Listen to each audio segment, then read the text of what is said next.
ਸਤਿ ਸ਼੍ਰੀ ਅਕਾਲ। ਤੁਸੀਂ ਵੇਖ ਰਹੇ ਹੋ ਪੰਜਾਬ ਮੇਲ USA TV। ਮੈਂ ਹਾਂ ਸੰਜੀਵ ਯਸ਼ ਖੰਨਾ। ਸਵਾਗਤ ਹੈ ਤੁਹਾਡਾ ਸਾਰਿਆਂ ਦਾ ਪੰਜਾਬ ਚਰਚਾ ਦੇ ਵਿੱਚ। ਅਸੀਂ ਅਕਸਰ ਕਹਿੰਦੇ ਹਾਂ ਕਿ ਇੱਕ ਇਨਸਾਨ ਕੋਲ ਕੰਮਕਾਰ ਹੋਣਾ ਚਾਹੀਦਾ ਹੈ, ਵਿਹਲਾ ਨਹੀਂ ਹੋਣਾ ਚਾਹੀਦਾ, ਕੋਈ ਨਾ ਕੋਈ ਕੰਮ ਜ਼ਰੂਰ ਕਰੋ। ਪਰ ਕੰਮ ਹੈ ਕਿੱਥੇ? ਅੱਗੋਂ ਇਹ ਜਵਾਬ ਮਿਲਦਾ ਹੈ, ਕੰਮ ਤਾਂ ਹੈ ਹੀ ਨਹੀਂ ਮਾਰਕੀਟ ਦੇ ਵਿੱਚ। ਉਹ ਬੜੀ ਕਿਸਮਤ ਵਾਲੇ ਨੇ ਜਿਨ੍ਹਾਂ ਨੂੰ ਕੰਮ ਮਿਲਿਆ ਹੋਇਆ ਜਾਂ ਜਿਨ੍ਹਾਂ ਦਾ ਕੰਮ ਚੱਲਦਾ। ਵਾਇਰਸ 19 ਤੋਂ ਬਾਅਦ ਇਹ ਕਾਰੋਬਾਰ ਹੀ ਠੱਪ ਹੋ ਗਏ, ਫਾਈਨੈਂਸ ਨਹੀਂ ਹੈ ਔਰ ਜਿਹੜੀਆਂ ਪ੍ਰੋਡਕਸ਼ਨਸ ਨੇ ਪਈਆਂ ਹੋਈਆਂ ਨੇ, ਕੋਈ ਬਾਇਰ ਨਹੀਂ ਹੈ। ਬਹੁਤ ਸਾਰੇ ਕਿੱਸੇ ਨੇ, ਬਹੁਤ ਸਾਰੀਆਂ ਕਹਾਣੀਆਂ ਨੇ ਰਿਸੈਸ਼ਨ ਨੂੰ ਲੈ ਕੇ, ਬਹੁਤ ਸਾਰੀਆਂ ਗੱਲਾਂ ਬਾਤਾਂ ਨੇ ਕੋਵਿਡ ਨੂੰ ਲੈ ਕੇ। ਸੋ ਇਹ ਸਾਰਾ ਕੁਝ ਸਮਾਪਤ ਹੋ ਗਿਆ। ਹੁਣ ਮੁੜ ਤੋਂ ਲੱਗਦਾ ਕਿ ਗੱਡੀ ਟਰੈਕ 'ਤੇ ਆ ਰਹੀ ਹੈ, ਸਭ ਕੁਝ ਸਹੀ ਹੋ ਰਿਹਾ, ਪਰ ਫਿਰ ਵੀ ਬੇਰੁਜ਼ਗਾਰੀ ਹਰ ਥਾਂ ਦੇ ਉੱਤੇ ਹੈ। ਕਹਿੰਦੇ ਨੇ ਕਿ ਰੁਜ਼ਗਾਰ ਲੱਭਣਾ ਵੀ ਆਪਣੇ ਆਪ ਦੇ ਵਿੱਚ ਇੱਕ ਕੰਮ ਹੁੰਦਾ। ਦੱਸੋ ਹੁਣ ਇੱਦਾਂ ਦੀਆਂ ਗੱਲਾਂ ਵੀ ਆ ਗਈਆਂ ਕਿ ਰੁਜ਼ਗਾਰ ਲੱਭਣਾ ਵੀ ਕੰਮ ਹੁੰਦਾ ਹੈ, ਤਾਂ ਇਹ ਕੰਮ ਕਰੋ। ਬਿਲਕੁਲ ਰੁਜ਼ਗਾਰ ਲੱਭਣਾ ਕੰਮ ਹੈ, ਅਤੇ ਇਹ ਕੰਮ ਸਾਰੇ ਜਾਣੇ ਕਰਦੇ ਨੇ। ਜਿਹੜੇ ਕੰਮ ਕਰ ਵੀ ਰਹੇ ਨੇ, ਜਿਨ੍ਹਾਂ ਕੋਲ ਪ੍ਰੋਜੈਕਟਸ ਹੈ ਵੀ, ਉਹ ਵੀ ਅੱਗੇ ਪ੍ਰੋਜੈਕਟਸ ਲੱਭਦੇ ਨੇ, ਕਿਉਂਕਿ ਕੰਮ ਲਗਾਤਾਰ ਮਿਲਦਾ ਰਹਿਣਾ ਚਾਹੀਦਾ, ਇਨਕਮ ਦਾ ਫਲੋ ਹੁੰਦੇ ਰਹਿਣਾ ਚਾਹੀਦਾ, ਫਾਈਨੈਂਸ ਮਿਲਦਾ ਰਹਿਣਾ ਚਾਹੀਦਾ, ਜੇਬ ਦੇ ਵਿੱਚ ਪੈਸੇ ਹੋਣੇ ਚਾਹੀਦੇ ਨੇ। ਜੇ ਜੇਬ ਗਰਮ ਹੈ ਨਾ, ਤਾਂ ਹੀ ਜ਼ਿੰਦਗੀ ਦਾ ਮਜ਼ਾ ਆਉਂਦਾ ਹੈ। ਤੁਸੀਂ ਜ਼ਿੰਦਗੀ ਦੀਆਂ ਹਰ ਸਹੂਲਤਾਂ, ਹਰ ਚੀਜ਼ਾਂ ਖਰੀਦ ਸਕਦੇ ਹੋ। ਜੇ ਜੇਬ ਵਿੱਚ ਪੈਸੇ ਹੀ ਨਹੀਂ ਹੈਗੇ ਤਾਂ ਫਿਰ ਕਰੋਗੇ ਕੀ? ਮਾਰਕੀਟ ਦੇ ਵਿੱਚ ਤਾਂ ਚੀਜ਼ਾਂ ਅਵੇਲੇਬਲ ਨੇ, ਪਰ ਪੈਸੇ ਜੇਬ 'ਚ ਹੋਣੇ ਚਾਹੀਦੇ ਨੇ ਤਾਂ ਤੁਸੀਂ ਖਰੀਦ ਸਕਦੇ ਹੋ। ਹੋਇਆ ਕੀ ਕਿ ਇੱਕ ਬਜ਼ੁਰਗ ਜਾ ਰਹੇ ਸੀ ਆਪਣੇ ਪੁੱਤਰ ਦੇ ਨਾਲ, ਰਸਤੇ 'ਚ ਮੇਲਾ ਲੱਗਾ ਹੋਇਆ ਸੀ। ਦੋਵੇਂ ਕਮਾਈ ਕਰਨ ਚੱਲੇ ਨੇ, ਘਰੋਂ ਨਿਕਲੇ ਨੇ ਕਿ ਚਲੋ ਸ਼ਹਿਰ ਜਾਂਦੇ ਹਾਂ ਜਾਂ ਕਿਤੇ ਹੋਰ ਜਾਂਦੇ ਹਾਂ, ਪੁਰਾਣੀ ਗੱਲ ਹੈ, ਚਲੋ ਬਈ ਕਮਾਈ ਕਰਕੇ ਆਈਏ। ਤਾਂ ਕਮਾਈ ਕਰਨ ਜਾ ਰਹੇ ਨੇ ਅਤੇ ਰਸਤੇ ਦੇ ਵਿੱਚ ਨਾ ਮੇਲਾ ਲੱਗਾ ਹੋਇਆ, ਅਤੇ ਮੇਲੇ ਦੇ ਵਿੱਚ ਘੋੜਾ ਵਿਕਦਾ ਪਿਆ। ਘੋੜੇ ਬੜੇ ਸੋਹਣੇ ਨੇ ਉੱਥੇ। ਪੁੱਤਰ ਕਹਿੰਦਾ, ਬਾਪੂ ਜੀ ਘੋੜਾ ਹੀ ਲੈ ਦਿਓ, ਘੋੜੇ 'ਤੇ ਬਹਿ ਕੇ ਜਾਵਾਂਗੇ। ਕਹਿੰਦੇ, ਪੁੱਤਰ ਪੁੱਛ ਤਾਂ ਕਿੰਨੇ ਕੁ ਦਾ? ਕਹਿੰਦਾ ਜੀ 5 ਰੁਪਈਏ ਦਾ। ਕਹਿੰਦਾ ਨਹੀਂ ਯਾਰ, ਇਹ ਤਾਂ ਮਹਿੰਗਾ ਹੀ ਬਹੁਤ ਹੈ, ਛੱਡ ਪਰਾਂ, ਤੁਰ ਕੇ ਚੱਲਦੇ ਆ ਪਿਓ ਪੁੱਤ, ਗੱਲਾਂ ਕਰਦੇ ਕਰਦੇ ਪਹੁੰਚ ਜਾਵਾਂਗੇ ਜਿੱਥੇ ਪਹੁੰਚਣਾ। ਚਲੇ ਗਏ ਜੀ, ਤੁਰਦੇ ਤੁਰਦੇ। ਘੋੜਾ ਨਹੀਂ ਖਰੀਦਿਆ, ਕਾਫੀ ਕਮਾਈ ਕੀਤੀ ਉੱਥੇ ਜਾ ਕੇ ਔਰ ਬਹੁਤ ਕਾਮਯਾਬ ਰਿਹਾ ਉਹਨਾਂ ਦਾ ਕਾਰੋਬਾਰ। ਤਾਂ ਹੁਣ ਵਾਪਸ ਆ ਰਹੇ ਨੇ ਆਪਣੇ ਪਿੰਡ, ਪਰਤਦੇ ਪਏ ਨੇ, ਘਰ ਚੱਲੀਏ, ਸਾਰੇ ਉਡੀਕਦੇ ਹੋਣਗੇ। ਅਤੇ ਰਸਤੇ 'ਚ ਫਿਰ ਮੇਲਾ ਲੱਗਾ ਹੋਇਆ, ਫਿਰ ਘੋੜੇ ਵਿਕਦੇ ਪਏ ਨੇ।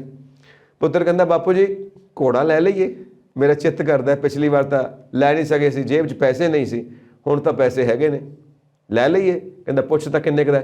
ਪੁੱਛਿਆ, ਕਹਿੰਦੇ ਜੀ 50 ਰੁਪਏ ਦਾ। ਕਹਿੰਦਾ ਬਾਪੂ ਜੀ ਪਿਛਲੀ ਵਾਰ ਜਦੋਂ ਆਪਾਂ ਲੰਘੇ ਉਦੋਂ 5 ਰੁਪਏ ਦਾ ਸੀ, ਹੁਣ 50 ਰੁਪਏ ਦਾ, ਇਹ ਤਾਂ ਬਹੁਤ ਹੀ ਮਹਿੰਗਾ, ਛੱਡੋ ਪਰਾਂ, ਕੀ ਲੈਣਾ, ਆਪਾਂ ਚੱਲਦੇ ਹਾਂ, ਤੁਰ ਕੇ ਜਾਵਾਂਗੇ, ਗੱਲਾਂ ਕਰਦੇ ਕਰਦੇ ਪਿਓ ਪੁੱਤ ਘਰ ਪਹੁੰਚ ਜਾਵਾਂਗੇ। ਬਾਪੂ ਕਹਿੰਦਾ ਨਹੀਂ ਨਹੀਂ, ਇਹ ਤਾਂ ਬੜਾ ਹੀ ਸਸਤਾ ਹੀ ਯਾਰ, ਖਰੀਦ ਲੈਂਦੇ ਹਾਂ। 50 ਰੁਪਏ ਕੋਈ ਚੀਜ਼ ਹੁੰਦੀ ਆ? ਖਰੀਦਦੇ ਆ। ਮਤਲਬ 5 ਰੁਪਏ ਤੁਹਾਨੂੰ ਮਹਿੰਗੇ ਲੱਗਦੇ ਨੇ, ਜੇਬ 'ਚ ਪੈਸੇ ਨਹੀਂ, ਅਤੇ 50 ਰੁਪਏ ਤੁਹਾਨੂੰ ਸਸਤੇ ਲੱਗਦੇ ਨੇ ਕਿਉਂਕਿ ਜੇਬ 'ਚ ਪੈਸੇ ਨੇ।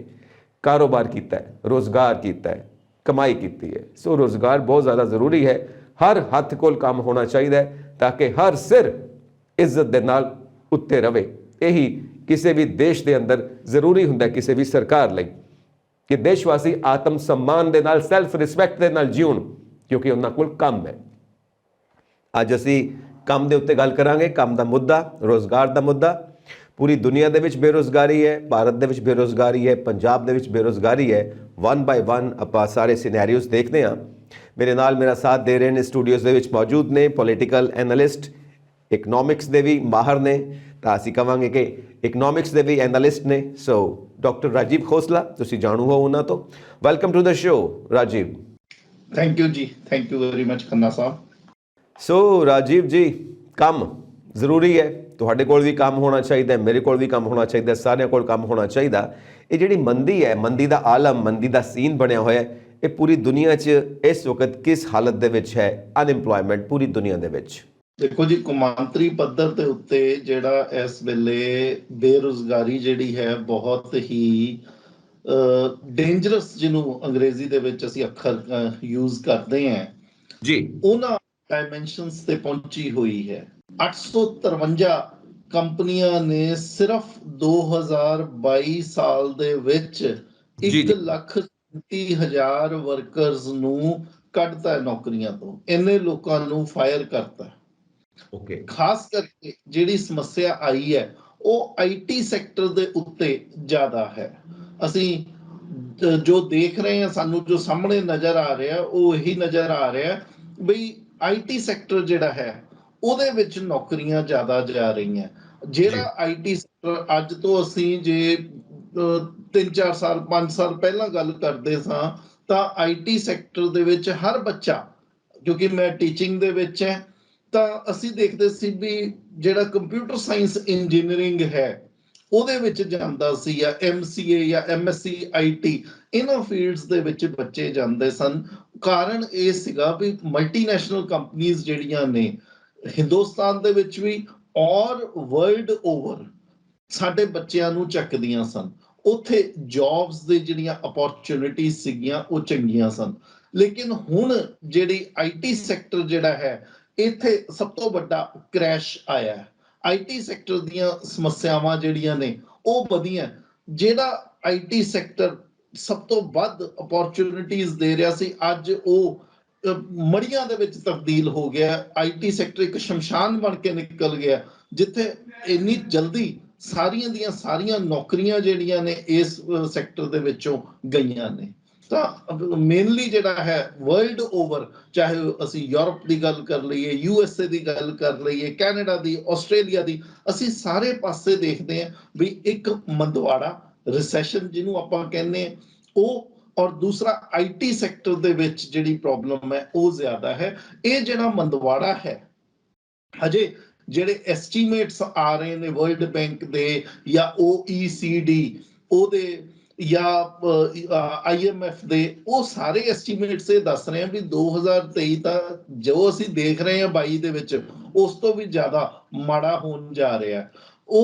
ਇਹ ਜਿਹੜੀਆਂ ਸਮੱਸਿਆਵਾਂ ਨੇ, ਤੁਸੀਂ ਕਿਉਂਕਿ ਸਵਾਲ ਜਿਹੜਾ ਪੁੱਛਿਆ, ਮੈਂ 2 ਮਿੰਟ ਹੋਰ ਲੈਣਾ ਚਾਹੁੰਦਾ ਜੀ ਇਸ ਦੇ ਉੱਪਰ, ਜੇ ਤੁਸੀਂ ਇਜਾਜ਼ਤ ਦਿਓ ਤਾਂ ਤਫਸੀਲ ਦੇ ਨਾਲ ਦੱਸਣਾ ਚਾਹੁੰਦਾ ਸੀ। ਸ਼ੋਰ ਰਾਜੀਵ ਜੀ, ਪਲੀਜ਼ ਗੋ ਅਹੈਡ। ਜਿਹੜਾ ਵਿਆਜ ਜਿਹੜਾ ਹੈ ਉਹ ਵਧਿਆ, ਇਹਦਾ ਕਾਰਨ ਜਿਹੜਾ ਹੈ, ਜਦੋਂ ਅਸੀਂ ਕਾਰਨ ਐਨਾਲਾਈਜ਼ ਕਰਦੇ ਹਾਂ ਵੀ ਕਿਉਂ ਇਦਾਂ ਹੋਇਆ ਕਿ ਨੌਕਰੀਆਂ ਜਿਹੜੀਆਂ ਉਹ ਖੁੱਸ ਗਈਆਂ, ਨੌਕਰੀਆਂ ਤੋਂ ਲੋਕਾਂ ਨੂੰ ਕੱਢਿਆ ਜਾ ਰਿਹਾ, ਜਿਹੜੇ ਕੰਮੇ ਨੌਕਰੀਆਂ ਤੇ ਲੱਗੇ ਹੋਏ ਸੀ। ਔਰ ਅਸੀਂ ਇਸ ਦਾ ਹੋਣਾ ਕੀ ਹੈ ਵੀ ਇੰਟਰਨੈਸ਼ਨਲ ਰਿਵਰਸ ਮਾਈਗ੍ਰੇਸ਼ਨ ਸਾਨੂੰ ਦੇਖਣ ਨੂੰ ਮਿਲ ਸਕਦੀ ਹੈ। ਪੰਜਾਬ ਚੋਂ ਤਾਂ ਬੱਚਿਆਂ ਨੇ ਬਾਹਰ ਕੀ ਜਾਣਾ ਸੀ, ਜਿਹੜੇ ਬੱਚੇ ਗਏ ਹੋਏ ਆ ਪਹਿਲਾਂ ਉਹ ਵਾਪਸ ਆ ਸਕਦੇ ਆ। ਇਦਾਂ ਦਾ ਹਾਲਾਤ ਵੀ ਪੈਦਾ ਹੋ ਰਹੇ। ਕਾਰਨ ਕੀ ਹੈ? ਸਭ ਤੋਂ ਪਹਿਲੀ ਚੀਜ਼ ਆਉਂਦੀ ਹੈ ਵੀ ਰਿਵਰਸ ਜਿਹੜਾ ਰੇਟ ਆਫ ਇੰਟਰਸਟ ਜਿਹੜਾ ਹੈਗਾ ਉਹ ਵੱਧ ਗਿਆ। ਵਿਆਜ ਵਧਣ ਦੇ ਕਾਰਨ ਕੀ ਹੋਇਆ ਕਿ ਇਹ ਜਿੰਨਾ ਆਈਟੀ ਸੈਕਟਰ ਹੈ ਇਹ ਨਿਵੇਸ਼ ਨਹੀਂ ਕਰ ਸਕ ਰਿਹਾ ਜ਼ਿਆਦਾ, ਉਹਦੇ ਕਰਕੇ ਜਦੋਂ ਨਿਵੇਸ਼ ਨਹੀਂ ਕਰ ਸਕ ਰਿਹਾ, ਵਿਆਜ ਜ਼ਿਆਦਾ ਹੋ ਗਿਆ, ਉਹ ਆਪਣੀਆਂ ਇਹਨਾਂ ਦੀਆਂ ਕੀਮਤਾਂ ਜਿਹੜੀਆਂ ਨੇ ਹਰ ਚੀਜ਼ ਦੇ ਵਿੱਚ ਵੱਧ ਗਈਆਂ ਨੇ। ਇੱਕ ਖੰਨਾ ਸਾਹਿਬ ਇਹਦੇ ਨਾਲ ਰਲਦੀ ਮਿਲਦੀ ਚੀਜ਼ ਜਿਹੜੀ ਹੈ ਉਹ ਇਹ ਆਉਂਦੀ ਹੈ, ਜਨਰਲ ਡੇਟਾ ਪ੍ਰੋਟੈਕਸ਼ਨ ਰੂਲਸ ਆ ਗਏ ਹੈ ਯੂਰਪ ਦੇ ਵਿੱਚ ਔਰ ਅਮਰੀਕਾ ਦੇ ਵਿੱਚ। ਲੋਕਾਂ ਦੀ ਪ੍ਰੋਟੈਕਸ਼ਨ ਦੇ ਲਈ, ਜਿੱਦਾਂ ਅਸੀਂ ਹਿੰਦੁਸਤਾਨ ਦੇ ਵਿੱਚ ਵੀ ਦੇਖ ਰਹੇ ਹਾਂ, ਪਰਸਨਲ ਡੇਟਾ ਪ੍ਰੋਟੈਕਸ਼ਨ ਬਿੱਲ ਜਿਹੜਾ ਹੈ ਭਾਰਤੀ ਸਰਕਾਰ ਵੀ ਲੈ ਕੇ ਆ ਰਹੀ ਹੈ, ਜਿਹਦੇ ਵਿੱਚ ਕੀ ਹੈ ਕਿ ਤੁਹਾਡਾ ਔਰ ਮੇਰਾ ਡਾਟਾ ਜਿਹੜਾ ਹੈ ਬਚਾ ਕੇ ਰੱਖਣਾ। ਹੁਣ ਇਹ ਬਿੱਲ ਜਿਹੜੇ ਹੈ ਜਨਰਲ ਡੇਟਾ ਪ੍ਰੋਟੈਕਸ਼ਨ ਰੂਲਸ ਜਿਹੜੇ ਨੇ ਯੂਰਪ ਜਾਂ ਵੈਸਟਰਨ ਕੰਟਰੀਜ਼ ਦੇ ਵਿੱਚ ਪਹਿਲਾਂ ਆ ਗਏ ਨੇ। ਉਹਦੇ ਕਰਕੇ ਕੀ ਹੋਇਆ ਵੀ ਇਹ ਜਿਹੜੀਆਂ ਆਈਟੀ ਕੰਪਨੀਆਂ ਹੈ ਜਿਨ੍ਹਾਂ ਨੂੰ ਡਾਟਾ ਮਿਲਦਾ ਜਾ ਰਿਹਾ ਸੀ, ਤੁਸੀਂ ਔਰ ਮੈਂ ਕੰਪਨੀ ਦੇ ਲਈ ਇੱਕ ਡਾਟਾ ਹੈ। ਸਾਡਾ ਡਾਟਾ, ਤੁਸੀਂ ਕੀ ਖਾਂਦੇ ਹੋ, ਕੀ ਪਾਉਂਦੇ ਹੋ, ਕਿੰਨੇ ਵਜੇ ਕਿੱਥੇ ਜਾਂਦੇ ਹੋ, ਤੁਹਾਨੂੰ ਕੋਈ ਨਾ ਕੋਈ ਫੋਲੋ ਕਰ ਰਿਹਾ ਤੁਹਾਨੂੰ। ਔਰ ਤੁਹਾਡੀਆਂ ਸਾਰੀਆਂ ਹੈਬਿਟਸ ਜਿਹੜੀਆਂ ਨੇ, ਤੁਸੀਂ Amazon ਤੋਂ ਕੀ ਖਰੀਦਦੇ ਹੋ, ਤੁਸੀਂ ਫਲਿੱਪਕਾਰਟ ਤੋਂ ਕੀ ਖਰੀਦਦੇ ਹੋ, ਤੁਸੀਂ ਨੈਟਫਲਿਕਸ ਤੇ ਕੀ ਦੇਖਦੇ ਹੋ, ਇਹ ਸਾਰੀਆਂ ਚੀਜ਼ਾਂ ਜਿਹੜੀਆਂ ਨੇ ਤੁਹਾਡੀਆਂ ਕਿਤੇ ਨਾ ਕਿਤੇ ਰਿਕਾਰਡ ਹੋ ਰਹੀਆਂ। ਅਸੀਂ ਡਾਟਾ ਦੇ ਤੌਰ ਤੇ ਯੂਜ਼ ਹੋਣਾ ਸ਼ੁਰੂ ਹੋ ਗਏ ਸੀ, ਉਹ ਚੀਜ਼ ਹੁਣ ਖਤਮ ਹੋ ਰਹੀ ਹੈ। ਕੰਪਨੀਆਂ ਨੂੰ ਇਸ ਦੇ ਕਾਰਨ ਕੰਪਨੀਆਂ ਨੂੰ ਸਮੱਸਿਆਵਾਂ ਆ ਰਹੀਆਂ ਨੇ, ਉਹਨਾਂ ਨੂੰ ਡਾਟਾ ਨਹੀਂ ਮਿਲ ਰਿਹਾ, ਉਹਨਾਂ ਦੀ ਲਾਗਤਾਂ ਵੱਧ ਗਈਆਂ। ਜਦੋਂ ਲਾਗਤ ਵਧੀ, ਉਹਨਾਂ ਨੇ ਆਪਣੀ ਲਾਗਤ ਨੂੰ ਪੂਰਾ ਕਰਨ ਦੇ ਲਈ ਜਿਹੜੇ ਵਰਕਰਸ ਹੈ, ਜਿਹੜੇ ਕਾਮੇ ਨੇ, ਉਹਨਾਂ ਨੂੰ ਘਟਾਉਣਾ ਸ਼ੁਰੂ ਕੀਤਾ। ਤੀਸਰੀ ਚੀਜ਼ ਜਿਹੜੀ ਇਹਦੇ ਨਾਲ ਰਲਦੀ ਹੈ, ਜਾ ਕੇ ਮੈਂ ਪਹਿਲੀ ਦੱਸੀ ਹੈ, ਵਿਆਜ, ਜਿਹਦੇ ਕਰਕੇ ਕੰਪਨੀਆਂ ਨਿਵੇਸ਼ ਨਹੀਂ ਕਰ ਸਕ ਰਹੀਆਂ, ਉਹਨਾਂ ਦੀਆਂ ਕੀਮਤਾਂ ਵਧੀਆਂ ਹੋਈਆਂ। ਦੂਜਾ ਜਨਰਲ ਡੇਟਾ ਪ੍ਰੋਟੈਕਸ਼ਨ ਰੂਲਸ। ਔਰ ਤੀਸਰੀ ਜਿਹੜੀ ਚੀਜ਼ ਇਹਦੇ ਨਾਲ ਲੱਗਦੀ ਹੈ ਵੀ ਜਦੋਂ ਤੋਂ ਅਮਰੀਕਾ ਨੇ ਵਿਆਜ ਵਧਾਉਣੇ ਸ਼ੁਰੂ ਕੀਤੇ, ਵਰਲਡ ਦੀਆਂ ਮਾਰਕੀਟਸ ਦੇ ਵਿੱਚੋਂ ਪੈਸਾ ਜਿਹੜਾ ਹੈ ਅਮਰੀਕਾ ਵੱਲ ਫਲੋ ਕਰ ਗਿਆ। ਜਿੱਥੇ ਲੋਕਾਂ ਨੂੰ ਜ਼ਿਆਦਾ ਵਿਆਜ ਮਿਲੇਗਾ ਪੈਸਾ ਉੱਥੇ ਲਾਉਣਗੇ। ਅਮਰੀਕਾ ਦੇ ਵਿੱਚ ਜ਼ਿਆਦਾ ਪੈਸਾ ਮਿਲ ਰਿਹਾ, ਉੱਥੇ ਪੈਸਾ ਜਾਣ ਦੇ ਨਾਲ ਜਿਹੜੀ ਕ੍ਰਿਪਟੋ, ਫਿਨਟੈਕ ਜਿਹੜੀਆਂ ਇਦਾਂ ਦੀਆਂ ਸੀਗੀਆਂ ਵਰਲਡ ਵਾਈਡ, ਉਹਨਾਂ ਦੇ ਵਿੱਚ ਪ੍ਰੋਬਲਮ ਆ ਰਹੀ ਹੈ। ਅਸੀਂ ਇਹ ਦੇਖ ਰਹੇ ਹਾਂ ਵੀ ਇਸ ਵੇਲੇ ਨੌਕਰੀਆਂ ਜਿਹੜੀਆਂ, ਜਨਰਲ ਮੋਟਰਸ ਦੇ ਵਿੱਚੋਂ ਨੌਕਰੀ ਘਟ ਜਾ ਰਹੀ ਹੈ, ਨੌਕਰੀਆਂ ਕਿੱਥੇ ਜਾ ਰਹੀਆਂ? ਗੂਗਲ ਦੇ ਵਿੱਚ ਜਾ ਰਹੀਆਂ ਨੌਕਰੀਆਂ, ਫੇਸਬੁੱਕ ਘਟਾ ਰਹੀ ਹੈ ਨੌਕਰੀਆਂ, ਜਿਹੜੇ ਸਟਾਰਟਅਪਸ ਸ਼ੁਰੂ ਹੋਏ ਸੀ ਉਹ ਘਟਾ ਰਹੇ ਆ। ਇਹ ਆਈਟੀ ਸੈਕਟਰ ਦੇ ਨਾਲ ਜਿਹੜੀਆਂ ਨੌਕਰੀਆਂ ਪੈਦਾ ਹੋਈਆਂ ਸੀ ਉਹ ਵਰਲਡ ਓਵਰ ਵੀ ਔਰ ਹਿੰਦੁਸਤਾਨ ਦੇ ਵਿੱਚ ਵੀ ਉਹ ਘਟ ਰਹੀਆਂ ਨੇ। ਯਾ ਟਵਿੱਟਰ ਅਸੀਂ ਜਾਣਦੇ ਹਾਂ ਕਿ ਐਲਨ ਮਸਕ ਜਦੋਂ ਉਹਨਾਂ ਨੇ ਟੇਕ ਓਵਰ ਕੀਤਾ ਹੈ, ਕਿੰਨੇ ਜ਼ਿਆਦਾ ਛਾਂਟੀ ਦੇ ਕੇਸ ਸਾਡੇ ਸਾਹਮਣੇ ਆਏ ਨੇ। ਕੁਝ ਲੋਕ ਵੈਸੇ ਹੀ ਪ੍ਰੈਸ਼ਰ ਕਰਕੇ ਰਿਜ਼ਾइन कर गए, फिर तरह तरह के रूल्स के जो वर्क फ्रॉम होम है वो ख़त्म कर दिता गया है और बहुत ज़्यादा घंटे काम करना पएगा। सो तमाम तरह दी रिस्ट्रिक्शनस। सो असी ट्विटर का केस देखिया जो रीसेंटली साढ़े सामने आया। उस तो इलावा भी ਅਸੀਂ ਇੰਡੀਆ 'ਚ ਦੇਖਦੇ ਹਾਂ ਕਿ ਜਿਹੜੇ ਸਟਾਰਟਅਪ ਕੰਪਨੀਜ਼ ਨੇ ਉਹ ਵੀ ਆਪਣੇ ਮੁਲਾਜ਼ਮਾਂ ਦੀਆਂ ਛਾਂਟੀਆਂ ਕਰਦੇ ਪਏ ਨੇ। ਇਹ ਹੁਣ ਇਹ ਸਟਾਰਟਅਪ ਜਿਹੜੀਆਂ ਕੰਪਨੀਜ਼ ਨੇ ਸਾਰੇ ਇੰਡਸਟਰੀਅਲਾਈਜ਼ਡ ਨੇ, ਆਈਟੀ ਸੈਕਟਰ ਜਿੱਦਾਂ ਤੁਸੀਂ ਐਕਸਪਲੇਨ ਕੀਤਾ ਹੈ। ਇਹ ਚੀਜ਼ਾਂ ਅਸੀਂ ਕਿਸੇ ਵਕਤ ਡਿਸਕਸ ਕਰਦੇ ਰਹੇ ਹਾਂ ਕਿ ਆਉਣ ਵਾਲੀ ਦੁਨੀਆ ਦਾ ਭਵਿੱਖ ਹੈ ਆਈਟੀ ਸੈਕਟਰ, ਸਟਾਰਟਅਪਸ, ਕਿਉਂਕਿ ਗਵਰਨਮੈਂਟ ਆਪਣੇ ਆਪ ਜੌਬਸ ਆਪਣੇ ਤੌਰ ਤੇ ਕ੍ਰੀਏਟ ਨਹੀਂ ਕਰ ਸਕਦੀ, ਇਸ ਕਰਕੇ ਲੋਕਾਂ ਨੂੰ ਫਾਈਨੈਂਸ਼ੀਅਲੀ ਹੈਲਪ ਕਰਦੀ ਹੈ। ਹੋਰ ਵੀ ਬਹੁਤ ਵੱਡੀਆਂ ਕੰਪਨੀਜ਼ ਬੈਠੇ ਨੇ, ਐਂਟਰਪ੍ਰੈਨਿਓਰਸ ਬੈਠੇ ਨੇ ਜਿਹੜੇ ਨਿਊ ਟੈਲੈਂਟ ਨੂੰ ਚਾਂਸ ਦਿੰਦੇ ਨੇ, ਉਹਨਾਂ ਦੇ ਵਾਸਤੇ ਇਨਵੈਸਟਮੈਂਟਸ ਕਰਦੇ ਨੇ, ਉਹਨਾਂ ਦੇ ਆਈਡੀਆਸ ਹੁੰਦੇ ਨੇ। ਇਸ ਤਰ੍ਹਾਂ ਦੇ ਕਈ ਟੀਵੀ ਸ਼ੋਜ਼ ਵੀ ਆਪਾਂ ਦੇਖਦੇ ਹਾਂ ਜਿਹਦੇ ਵਿੱਚ ਨਵੇਂ ਸਟੂਡੈਂਟਸ ਨਵਾਂ ਟੈਲੈਂਟ ਆਪਣੇ ਆਈਡੀਆਸ ਲੈ ਕੇ ਆਉਂਦੇ ਨੇ, ਬਿਜ਼ਨਸ ਆਈਡੀਆਸ, ਔਰ ਉਹਨਾਂ ਨੂੰ ਸਪੋਰਟ ਮਿਲਦੀ ਹੈ। ਬਾਕਾਇਦਾ ਕੰਪਨੀ ਦੇ ਸੀਈਓਜ਼ ਉਹਨਾਂ ਨੂੰ ਇੰਟਰਵਿਊ ਕਰਦੇ ਨੇ, ਸੋ ਉਹਨਾਂ ਨੂੰ ਫਾਈਨੈਂਸ ਕਰਦੇ ਨੇ, ਉਹਦੇ ਵਿੱਚ ਉਹਨਾਂ ਦੀ ਪਾਰਟਨਰਸ਼ਿਪਸ ਵੀ ਹੁੰਦੀਆਂ ਨੇ। ਸੋ ਇਹ तमाम ਸਟਾਰਟਅਪਸ ਆਪਾਂ ਦੇਖਦੇ ਪਏ ਹਾਂ, ਗਵਰਨਮੈਂਟ ਇਹਨੂੰ ਕਾਫੀ ਜ਼ਿਆਦਾ ਬੂਸਟ ਕਰ ਰਹੀ ਹੈ। ਸੋ ਟਵਿੱਟਰ ਦਾ ਕੇਸ ਔਰ ਸਟਾਰਟਅਪ ਦਾ ਕੇਸ ਦੇਖਦੇ ਹੋਏ ਫਿਰ ਇਹ ਫਿਊਚਰ ਕੀ ਹੋਏਗਾ ਆਉਣ ਵਾਲੀ ਦੁਨੀਆ ਦਾ ਜੇ ਆਈਟੀ ਸੈਕਟਰ ਦੇ ਵਿੱਚ ਇਸ ਤਰ੍ਹਾਂ ਛਾਂਟੀ ਹੋਣ ਲੱਗ ਪਈ, ਕਿਉਂਕਿ ਸਭ ਕੁਝ ਡਿਜੀਟਲ ਹੈ, ਮਨੀ ਟ੍ਰਾਂਸਫਰਸ ਡਿਜੀਟਲ, ਤੁਸੀਂ ਕ੍ਰਿਪਟੋ ਕਰੰਸੀ ਦੀ ਗੱਲ ਕੀਤੀ ਹੈ ਔਰ ਸਾਰਾ ਕੁਝ ਹੀ ਡਿਜੀਟਾਈਜ਼ ਕੀਤਾ ਜਾ ਰਿਹਾ ਹੈ। Then what is the future?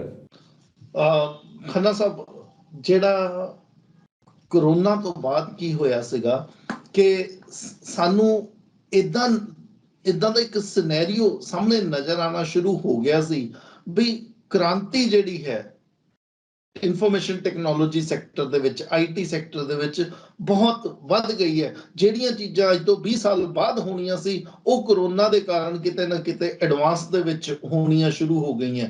ਅਸੀਂ ਹਰ ਫੀਲਡ ਨੂੰ ਜੇ ਐਕਸਪਲੋਰ ਕਰਕੇ ਦੇਖਦੇ ਹਾਂ, ਵਰਕ ਫਰੋਮ ਹੋਮ ਤੋਂ ਲੈ ਕੇ ਜਿਹੜਾ ਨੌਕਰੀਆਂ ਜਿਹੜੀਆਂ ਲੋਕਾਂ ਨੇ ਘਰਾਂ ਤੋਂ ਕਰਨੀਆਂ ਸ਼ੁਰੂ ਕਰਤੀਆਂ, ਉੱਥੋਂ ਲੈ ਕੇ ਅਸੀਂ ਜਿਹੜੇ ਮਰਜ਼ੀ ਸੈਕਟਰ ਦੇ ਵਿੱਚ ਗਾਂਹ ਦੇਖ ਲਈਏ, ਬਾਇਜੂਸ ਜਿੱਥੇ ਐਜੂਕੇਸ਼ਨਲ ਟੈਕਨੋਲੋਜੀ, ਬੱਚੇ ਬਾਇਜੂਸ ਦੇ ਵਿੱਚੋਂ ਪੜ੍ਹਨਾ ਸ਼ੁਰੂ ਹੋ ਗਏ। ਮੈਂ ਇੱਕ ਕੰਪਨੀ ਦਾ ਉਦਾਹਰਨ ਚੱਕ ਲੈਂਦਾ, ਪੇਮੈਂਟਾਂ ਦੇ ਲਈ ਪੇਟੀਐਮ ਜਾਂ ਫੋਨਪੇ, ਸਵਿਗੀ ਜਾਂ ਜ਼ੋਮੈਟੋ ਡਿਲੀਵਰੀ ਜਿਹੜੇ ਪਲੇਟਫਾਰਮਸ ਬਣ ਕੇ ਨਿਕਲੇ, ਪਾਲਿਸੀ ਬਾਜ਼ਾਰ, ਇੰਸ਼ੋਰੈਂਸ ਕਰਾਓ ਤੁਸੀਂ, ਫਲਿੱਪਕਾਰਟ ਜਾਂ ਐਮਾਜ਼ੋਨ ਈ ਕਮਰਸ ਚੀਜ਼ਾਂ ਜਿਹੜੀਆਂ ਤੁਸੀਂ ਖਰੀਦਣੀਆਂ ਨੇ, ਨਾਇਕਾ ਫੈਸ਼ਨ ਪ੍ਰੋਡਕਟਸ ਤੁਸੀਂ ਲੈਣੀਆਂ ਨੇ, ਨੈਟਫਲਿਕਸ ਜਾਂ ਐਮਾਜ਼ੋਨ ਪ੍ਰਾਈਮ ਘਰ ਬੈਠ ਕੇ ਮੂਵੀਜ਼ ਦੇਖੋ, ਬਿਗ ਬਾਸਕਟ ਘਰੇ ਬੈਠ ਕੇ ਫਰੂਟਸ ਜੋ ਵੀ ਮਰਜ਼ੀ ਤੁਸੀਂ ਫਲ ਫਰੂਟ ਸਬਜ਼ੀ ਜੋ ਮੰਗਾਉਣਾ ਚਾਹੁੰਦੇ ਹੋ ਉਹ ਘਰੇ ਬੈਠੇ ਆ ਜਾਏ। ਤਾਂ ਇਹ ਸਾਰੀਆਂ ਚੀਜ਼ਾਂ ਜਿਹੜੀਆਂ ਸੀਗੀਆਂ ਇਹ ਸਾਨੂੰ ਇਦਾਂ ਦਾ ਬਣਾਤਾ, ਇਦਾਂ ਦਾ ਇੱਕ ਸ਼ੋਕੇਸ ਕੀਤਾ ਗਿਆ ਸਿਨੈਰੀਓ ਕਿ ਅਸੀਂ ਹੁਣ ਇੱਕ ਆਈਟੀ ਸੈਕਟਰ ਦੇ ਵਿੱਚ ਪਹੁੰਚ ਗਏ ਹਾਂ ਔਰ 20 ਸਾਲ ਬਾਅਦ ਜੋ ਹੋਣਾ ਸੀਗਾ ਉਹ ਅੱਜ ਹੋ ਗਿਆ। ਕਰੋਨਾ ਤਾਂ ਜੀ ਇੱਕ ਹਿੰਦੁਸਤਾਨ ਦੇ ਵਿੱਚ ਜਾਂ ਹਿੰਦੁਸਤਾਨ ਕੀ ਵਰਲਡ ਵਾਈਡ ਇੱਕ it has become a blessing in guys, though I should not use these words, ਭਾਵੇਂ ਮੈਨੂੰ ਇਹ ਚੀਜ਼ਾਂ ਨਹੀਂ, ਇਹ ਅੱਖਰ ਜਿਹੜੇ ਨੇ ਬੜੇ ਹਾਰਡ ਨੇ, ਖਾਸ ਕਰਕੇ ਜਿਨ੍ਹਾਂ ਲੋਕਾਂ ਨੇ ਆਪਣੇ ਪਰਿਵਾਰਾਂ ਦੇ ਵਿੱਚੋਂ ਬੰਦਿਆਂ ਨੂੰ ਗਵਾਇਆ ਉਹਨਾਂ ਦੇ ਲਈ। ਪਰ ਸਾਨੂੰ ਇਦਾਂ ਦੀਆਂ ਚੀਜ਼ਾਂ ਦਰਸਾਈਆਂ ਗਈਆਂ, ਸਾਨੂੰ ਇਹ ਚੀਜ਼ਾਂ ਦੱਸੀਆਂ ਗਈਆਂ ਕਿ ਆਈਟੀ ਸੈਕਟਰ ਹੁਣ ਆ ਗਿਆ, ਹੁਣ ਤਾਂ ਆਈਟੀ ਦਾ ਬੂਮ ਰਹੇਗਾ। ਇਹ ਜਿਹੜੀਆਂ ਕੰਪਨੀਆਂ ਸੀ ਪੇਟੀਐਮ, ਨਾਇਕਾ, ਜਿਹੜੀ ਪਾਲਿਸੀ ਬਾਜ਼ਾਰ, ਇਹ ਲੋਕ ਜਿਹੜੇ ਨੇ ਸਟਾਕ ਮਾਰਕੀਟਾਂ ਦੇ ਵਿੱਚ ਵੀ ਪਹੁੰਚ ਗਏ।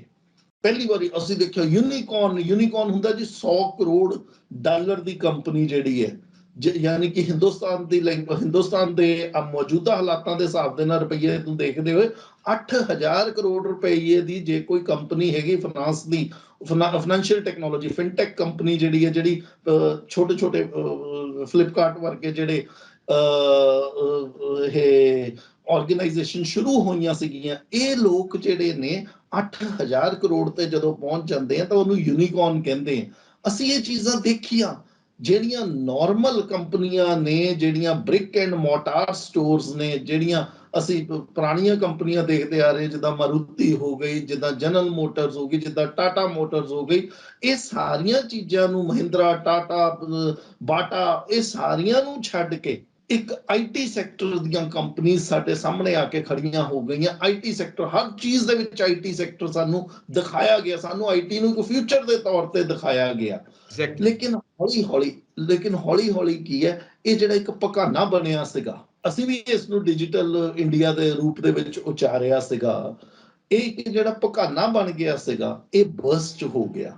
ਕਾਰਨ ਕੀ ਹੋਇਆ, ਕਿਉਂ ਇਹ ਬਰਸਟ ਹੋਇਆ, ਸਾਨੂੰ ਇਹ ਵੀ ਸਿੱਖਣ ਦੇ ਸਮਝਣ ਦੀ ਲੋੜ ਹੈ ਬਈ ਹੋਇਆ ਕੀ ਸੀ। ਐਕਚੁਅਲੀ ਹੋਇਆ ਕੀ ਹੈ, ਇਹ ਜਿਹੜਾ ਆਈਟੀ ਸੈਕਟਰ ਹੈ, ਇਹ ਇੰਨੀ ਛੇਤੀ ਕਿਉਂ ਗਿਰ ਗਿਆ, ਅੰਗਰੇਜ਼ੀ ਦੇ ਵਿੱਚ ਕਹਿੰਦੇ ਪੈਕ ਆਫ ਕਾਰਡਸ, ਜਿੱਦਾਂ ਤਾਸ਼ ਦੇ ਪੱਤਿਆਂ ਅੰਗਰ ਬਿਖਰ ਗਿਆ। ਇਹ ਆਖਿਰ ਹੋਇਆ ਕੀ, ਕਾਰਨ ਕੀ ਸੀ। ਦੇਖੋ, ਇਹਨਾਂ 'ਚ ਜਿੰਨਾ ਵੀ ਪੈਸਾ ਲੱਗਾ ਸੀ, ਸਸਤਾ ਵਿਆਜ ਦੇਖਿਆ ਸੀ 2009-10 ਤੋਂ ਬਾਅਦ ਸਾਰੀ ਦੁਨੀਆ ਨੇ ਵਿਆਜ ਜਿਹੜਾ ਦੇਖਿਆ ਉਹ ਬੜੇ ਸਸਤੇ ਰੇਟਾਂ ਤੇ ਦੇਖਿਆ। ਤਾਂ ਜਿਹੜੀ ਤੁਸੀਂ ਗੱਲ ਕੀਤੀ ਖੰਨਾ ਸਾਹਿਬ, ਵੀ ਟੀਵੀ ਦੇ ਉੱਤੇ ਐਂਕਰ ਬੈਠੇ ਨੇ, ਲੋਕ ਬੈਠੇ ਨੇ, ਉਹ ਐਂਜਲ ਇਨਵੈਸਟਮੈਂਟ ਕਰਦੇ ਨੇ ਵੀ ਇੱਕ ਬੱਚਾ ਆਉਂਦਾ, ਉਹ ਆਪਣੇ ਮਨ ਦੇ ਵਿੱਚ ਇੱਕ ਆਈਡੀਆ ਲੈ ਕੇ ਆਉਂਦਾ, ਲੇਕਿਨ ਉਹਦੇ ਕੋਲ ਪੈਸਾ ਹੈ ਨਹੀਂ, ਉਸ ਪੈਸੇ ਨੂੰ ਉਹਨੂੰ ਪੈਸਾ ਦੇਣ ਦੇ ਲਈ ਵੱਡੀਆਂ ਕੰਪਨੀਆਂ ਬੈਠੀਆਂ। ਇਦਾਂ ਹੀ ਇਸ ਚੀਜ਼ ਨੂੰ ਐਂਜਲ ਇਨਵੈਸਟਮੈਂਟ ਕਿਹਾ ਜਾਂਦਾ, ਜਾਂ ਜਦੋਂ ਵੱਡਾ ਹੋ ਜਾਂਦਾ ਕੰਪਨੀ ਤਾਂ ਉਹਨੂੰ ਵੈਂਚਰ ਕੈਪੀਟਲ ਕਹਿੰਦੇ ਆ। ਇਹ ਸਾਰੇ ਸਟਾਰਟਅਪ ਦੇ ਵਿੱਚ ਪੈਸਾ ਬਾਹਰੋਂ ਲੱਗਾ ਸੀ, ਔਰ ਵੱਡੀਆਂ ਕੰਪਨੀ ਜਿਹੜੀਆਂ ਨੇ, ਸੌਫਟ ਬੈਂਕ, ਟੈਨਸੈਂਟ, ਅਲੀਬਾਬਾ, ਇਹਨਾਂ ਵੱਡੀਆਂ ਕੰਪਨੀਆਂ ਨੇ ਇਹਨਾਂ ਸਟਾਰਟਅਪਸ ਦੇ ਵਿੱਚ ਪੈਸਾ ਲਾਇਆ ਸੀ। ਜਦੋਂ ਵਿਆਜ ਵੱਧ ਗਿਆ, ਜਿੱਦਾਂ ਹੀ ਵਿਆਜ ਵਧਿਆ, ਇਹਨਾਂ ਕੰਪਨੀਆਂ ਨੂੰ ਪੈਸਾ ਮਿਲਣਾ ਬੰਦ ਹੋ ਗਿਆ। ਪੈਸਾ ਮਿਲਣਾ ਬੰਦ ਹੋਇਆ, ਉਧਰੋਂ ਸਟਾਕ ਮਾਰਕੀਟਾਂ ਦੇ ਵਿੱਚੋਂ ਦੀ ਪੈਸਾ ਅਮਰੀਕਾ ਵੱਲ ਨੂੰ ਚਲਾ ਗਿਆ। ਜਿਹੜਾ ਪੈਸਾ ਉੱਥੋਂ ਆਉਣਾ ਸੀ ਉਹ ਵੀ ਬੰਦ, ਲੋਕਾਂ ਨੇ ਇਹਨਾਂ ਨੂੰ ਟ੍ਰੇਡ ਕਰਨਾ ਬੰਦ ਕਰਤਾ। ਪੇਟੀਐਮ ਦਾ ਸ਼ੇਅਰ ਜਿੰਨੇ ਦਾ ਸੀ ਔਰ ਅੱਜ ਜਿੰਨੇ ਤੇ ਜਾ ਰਿਹਾ, ਤੁਸੀਂ ਆਪਣੇ ਆਪ ਲਾ ਕੇ ਦੇਖੋ ਵੀ ਕਿੰਨਾ ਅੰਤਰ ਹੈ, ਔਰ ਹਰ ਪੈਸਾ ਜਿਹੜਾ ਨਿਵੇਸ਼ਕ ਸੀ ਉਹਨੇ ਕਿੰਨੇ ਦਾ ਘਾਟਾ ਖਾਦਾ ਇਹਦੇ ਉੱਤੇ। ਇਸੇ ਤਰੀਕੇ ਦੇ ਨਾਲ ਬਾਕੀ ਕੰਪਨੀ, ਬਾਕੀ ਸਟਾਰਟਅਪਸ ਨੂੰ ਜਿਹੜੀ ਮਾਰਕੀਟ ਹੈਗੀ, ਸਟਾਕ ਮਾਰਕੀਟ ਦੇ ਵਿੱਚੋਂ ਵੀ ਨੁਕਸਾਨ ਹੋਇਆ। ਦੂਜੇ ਪਾਸੇ ਜਿਹੜਾ ਇੰਟਰਨੈਸ਼ਨਲੀ ਇਹਨਾਂ ਨੂੰ ਪੈਸਾ ਮਿਲਦਾ ਸੀਗਾ, ਸੌਫਟ ਬੈਂਕ ਤੋਂ ਜਾਂ ਟੈਨਸੈਂਟ ਤੋਂ ਜਾਂ ਟਾਈਗਰ ਵੈਲਥ ਤੋਂ ਜਾਂ ਅਲੀਬਾਬਾ ਤੋਂ, ਜਿਹੜੀਆਂ ਉਹ ਕੈਪੀਟਲ ਆ ਰਹੀ ਸੀਗੀ, ਉਹ ਵੀ ਚਲੇਗੀ, ਕਿਉਂਕਿ ਵਿਆਜ ਵੱਧ ਗਿਆ, ਉਹਨਾਂ ਨੇ ਵੀ ਪੈਸਾ ਦੇਣਾ ਇਹਨਾਂ ਨੂੰ ਬੰਦ ਕਰਤਾ। ਤਾਂ ਪਹਿਲਾਂ ਤਾਂ ਇਹਨਾਂ ਨੇ ਰੇਟ ਵਧਾਉਣੇ ਸ਼ੁਰੂ ਕੀਤੇ। ਇਹਨਾਂ ਨੇ ਸਾਨੂੰ ਹਜੇ ਤੱਕ ਕੀ ਕੀਤਾ ਸੀ, ਬਾਈਜੂਸ ਵਰਗੀ ਨੇ ਸਾਨੂੰ ਕੰਪਨੀ ਨੇ ਸਾਡੇ ਬੱਚਿਆਂ ਨੂੰ ਫ੍ਰੀ ਜਾਂ ਬੜੇ ਡਿਸਕਾਊਂਟਡ ਰੇਟਾਂ ਦੇ ਉੱਤੇ ਚੀਜ਼ਾਂ ਦੇਣੀਆਂ ਸ਼ੁਰੂ ਕਰਤੀਆਂ ਸੀ, ਕਲਾਸਾਂ ਲਾਣੀਆਂ ਸ਼ੁਰੂ ਕਰਤੀਆਂ ਸੀ। ਨਾਇਕਾ ਨੇ, ਪੇਟੀਐਮ ਨੇ, ਸਵਿਗੀ ਨੇ, ਇਹਨਾਂ ਸਾਰਿਆਂ ਨੇ ਸਾਨੂੰ ਡਿਸਕਾਊਂਟ ਦਿੱਤੇ ਸੀ। ਸਾਨੂੰ ਉਹ ਡਿਸਕਾਊਂਟਸ ਦੇ ਸਿਰ ਤੇ ਚੱਲ ਰਹੇ ਸੀ, ਕਿਉਂਕਿ ਇਹਨਾਂ ਨੂੰ ਪੈਸਾ ਸਸਤਾ ਮਿਲ ਰਿਹਾ ਸੀ। ਹੁਣ ਉਹ ਚੀਜ਼ ਖਤਮ ਹੋ ਗਈ, ਨਾ ਇਹਨਾਂ ਨੂੰ ਪੈਸਾ ਮਿਲ ਰਿਹਾ, ਨਾ ਸਾਨੂੰ ਡਿਸਕਾਊਂਟ ਮਿਲ ਰਿਹਾ। ਮਾਰਕੀਟ ਥੱਲੇ ਆ ਚੁੱਕੀ ਹੈ। ਜਿਹੜਾ ਸਮਾਂ ਦਾ ਜਿਹੜਾ ਚੱਕਰ ਹੈ, ਉਹ ਜਿਹੜਾ ਪਹਿਲਾਂ ਉੱਪਰ ਨੂੰ ਜਾਂਦਾ ਸੀ, ਉਹ ਥੱਲੇ ਨੂੰ ਹੋ ਚੁੱਕਾ ਹੈ। ਇਹਦੇ ਕਰਕੇ ਸਾਰਾ ਸਟਾਰਟਅਪਸ ਜਿਹੜੇ ਨੇ, ਇਹ ਇਸ ਵੇਲੇ ਰਿਵਰਸ ਗੇਅਰ ਦੇ ਵਿੱਚ ਚੱਲ ਪਏ ਹੈ। ਸਟਾਕ ਮਾਰਕੀਟਾਂ 'ਚ ਇਹਨਾਂ ਨੂੰ ਨੁਕਸਾਨ ਹੈ, ਚੀਜ਼ਾਂ ਇਹਨਾਂ ਦੀਆਂ ਨਹੀਂ ਵਿਕ ਰਹੀਆਂ, ਤਾਂ ਇਸ ਕਰਕੇ ਇਹਨਾਂ ਨੇ ਵੀ ਆਪਣੇ ਵਰਕਰਸ ਨੂੰ ਕੱਢਣਾ ਸ਼ੁਰੂ ਕਰਤਾ। 18,000 ਲੋਕ ਜਿਹੜੇ ਨੇ, 18,000 ਬੰਦੇ ਜਿਹੜੇ ਨੇ ਸਟਾਰਟਅਪਸ ਹਿੰਦੁਸਤਾਨ ਦੇ ਵਿੱਚੋਂ ਦੀ ਬਾਹਰ ਗਏ ਆ ਸਿਰਫ 2022 ਦੇ ਅੰਦਰ। ਬਾਈਜੂਸ ਵਰਗੀ ਕੰਪਨੀ, ਜਿਹਨੂੰ ਇੰਨਾ ਇੱਕ ਟੌਪ ਦੀ ਕੰਪਨੀ ਬਣ ਕੇ ਨਿਕਲੀ ਸੀ, ਉਹਨੂੰ 2020-21 ਦੇ ਵਿੱਚ ਨੁਕਸਾਨ ਹੋਇਆ, ਲਾਸਸ ਦਾ ਸਾਹਮਣਾ ਕਰਨਾ ਪਿਆ। 2020-21 ਦੇ ਵਿੱਚ ਜਦੋਂ ਭਰਿਆ ਕਰੋਨਾ ਸੀਗਾ, 2 ਸਾਲ ਕਰੋਨਾ ਨੇ ਹਿੰਦੁਸਤਾਨ ਨੂੰ ਜਕੜ ਕੇ ਰੱਖਿਆ, ਦੁਨੀਆ ਨੂੰ ਸਾਰੀ ਨੂੰ ਜਕੜ ਕੇ ਰੱਖਿਆ। ਉਸ ਪੀਰੀਅਡ ਦੌਰਾਨ ਵੀ ਬਾਈਜੂਸ ਨੂੰ ਪੈਸਾ ਨਹੀਂ ਸੀ ਮਿਲਿਆ, ਮੁਨਾਫਾ ਨਹੀਂ ਸੀ ਹੋਇਆ। ਤਾਂ ਕਿਤੋਂ ਨਾ ਕਿਤੇ ਇੱਕ ਆਰਟੀਫਿਸ਼ਲ ਸਾਨੂੰ ਇਹ ਚੀਜ਼ਾਂ ਦਿਖਾਈਆਂ ਜਾ ਰਹੀਆਂ ਸੀਗੀਆਂ, ਬਈ ਲੋਕਾਂ ਨੂੰ ਬੜੀਆਂ ਨੌਕਰੀਆਂ ਮਿਲ ਰਹੀਆਂ, ਲੋਕ ਵੀ ਬਾਹਰ ਦੌੜੇ ਜਾਂਦੇ ਸੀ, ਭੱਜੇ ਜਾਂਦੇ ਸੀ ਇੰਟਰਨੈਸ਼ਨਲੀ, ਵੀ ਸਾਨੂੰ ਇਹਨਾਂ ਸਟਾਰਟਅਪਸ ਦੇ ਵਿੱਚ ਹੀ ਨੌਕਰੀ ਮਿਲ ਜਾਏਗੀ, ਆਈਟੀ ਦੀ ਕੋਈ ਡਿਗਰੀ ਅਸੀਂ ਕਰ ਲਾਂਗੇ। ਇਹਦੇ 'ਚ 2 ਚੀਜ਼ਾਂ ਆ ਜਾਂਦੀਆਂ ਨੇ ਰਾਜੀਵ ਜੀ, 2 ਚੀਜ਼ਾਂ ਤੁਸੀਂ ਛੂਹ ਦਿੱਤੀਆਂ, ਉਹਦਾ ਡਿਟੇਲਸ ਅਸੀਂ ਤੁਹਾਡੇ ਕੋਲੋਂ ਚਾਹਾਂਗੇ।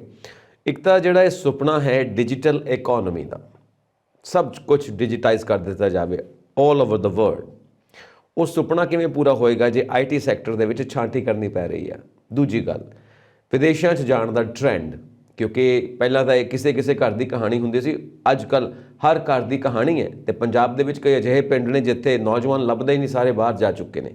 ਬਾਹਰ ਜਾ ਕੇ ਉਹਨਾਂ ਨੂੰ ਨੌਕਰੀਆਂ ਮਿਲਦੀਆਂ ਨੇ ਕਿ ਬਾਹਰ ਜਾ ਕੇ ਵੀ ਧੱਕੇ ਖਾਣੇ ਪੈਂਦੇ ਨੇ। ਇਹ ਸਭ 2 ਗੱਲਾਂ ਆ ਜਾਂਦੀਆਂ ਨੇ। ਵਨ ਇਜ਼ ਕਿ ਡਿਜੀਟਲ ਇਕੋਨਮੀ ਕਿੱਦਾਂ ਸੰਭਵ ਹੈ। ਸੈਕਿੰਡ ਇਜ਼ ਐਬਰੋਡ ਜਾਣ ਦਾ ਜੋ ਸਭ ਨੂੰ ਚਾਅ ਚੜ੍ਹਿਆ ਹੋਇਆ, ਐਬਰੋਡ ਜਾ ਕੇ ਵੀ ਉਹਨਾਂ ਨੂੰ ਆਪਣਾ ਮਨਪਸੰਦ ਕੰਮ ਜੋ ਉਹਨਾਂ ਦੇ ਟੈਲੈਂਟ ਦੇ, ਉਹਨਾਂ ਦੀ ਸਟੱਡੀਜ਼ ਦੇ ਮੁਤਾਬਿਕ ਹੋਵੇ, ਜੋ ਡਿਗਨਿਟੀ ਆਫ ਸਟੱਡੀ ਕਹਿੰਦੇ ਆ, ਡਿਗਨਿਟੀ ਆਫ ਟੈਲੈਂਟ ਕਹਿੰਦੇ ਆ, ਉਸ ਦੇ ਮੁਤਾਬਿਕ ਹੋਵੇ, ਮਿਲ ਸਕਦਾ ਡਿਜੀਟਲ ਇਕੋਨਮੀ ਐਂਡ ਵਰਕ। ਦੇਖੋ ਜੀ, ਪਹਿਲਾਂ ਜਦੋਂ ਆਪਾਂ ਡਿਜੀਟਲ ਇਕਨੋਮੀ ਦੀ ਗੱਲ ਕਰਦੇ ਹਾਂ, ਡਿਜੀਟਲ ਇੰਡੀਆ ਦੀ ਜਿਹੜੀ ਮੁਹਿੰਮ ਅਸੀਂ ਛੇੜੀ ਸੀ, ਸ਼ੋਰ। ਡਿਜੀਟਾਈਜੇਸ਼ਨ ਹੁਣ ਕਿਤੇ ਨਾ ਕਿਤੇ ਉਹਨੂੰ ਵੀ ਸੈਟਬੈਕ ਜ਼ਰੂਰ ਲੱਗਾ। ਮੈਂ ਇਹ ਨਹੀਂ ਕਹੂੰਗਾ ਖਤਮ ਹੋ ਗਈ ਹੈ, ਸੈਟਬੈਕ ਜ਼ਰੂਰ ਲੱਗਾ, ਔਰ ਵੱਡਾ ਸੈਟਬੈਕ ਲੱਗਾ। ਬਿਕੋਜ਼ ਅਸੀਂ ਦੇਖ ਕੀ ਰਹੇ ਸੀਗੇ, ਅਸੀਂ ਦੇਖਦੇ ਸੀ ਹਰ ਚੀਜ਼ ਤੇ ਪਹਿਲਾਂ ਏਟੀਐਮ ਹੁੰਦੇ ਸੀ, ਫਿਰ ਕ੍ਰੈਡਿਟ ਕਾਰਡ ਆ ਗਏ, ਕ੍ਰੈਡਿਟ ਕਾਰਡ ਤੋਂ ਬਾਅਦ ਆਪ ਮੋਬਾਈਲ ਤੋਂ ਜਾਂ ਸਕੈਨਰ ਤੋਂ ਤੁਸੀਂ ਜਾਂ ਮੋਬਾਈਲ ਟੂ ਮੋਬਾਈਲ ਹੀ ਪੇਮੈਂਟ ਹੋ ਜਾਂਦੀ ਸੀ, ਬਹੁਤ ਐਡਵਾਂਸ ਸਟੇਜ ਤੇ ਕੰਮ ਚਲਾ ਗਿਆ ਸੀ। ਲੇਕਿਨ ਕਰੋਨਾ ਦੇ ਕਾਰਨ ਜਦੋਂ ਦੀਆਂ ਨੌਕਰੀਆਂ ਚਲੇ ਗਈਆਂ, ਲੋਕਾਂ ਦੇ ਕੋਲ ਪੈਸਾ ਕਿਤੇ ਨਾ ਕਿਤੇ ਘਟਿਆ। ਜਦੋਂ ਲੋਕਾਂ ਕੋਲ ਪੈਸਾ ਘਟ ਗਿਆ, ਹੁਣ ਉਹਦੇ ਨਾਲ ਉਹਦੀਆਂ ਰੈਪਰਕਸ਼ਨਸ, ਉਹਦੇ ਸਪਾਇਰਲਿੰਗ ਇਫੈਕਟ ਹੋਇਆ, ਉਹਦਾ ਚੌਤਰਫਾ ਜਿਹੜਾ ਵਾਰ ਹੋਇਆ, ਜਿਹੜਾ ਅਟੈਕ ਹੋਇਆ ਇਹਨਾਂ ਚੀਜ਼ਾਂ ਦਾ।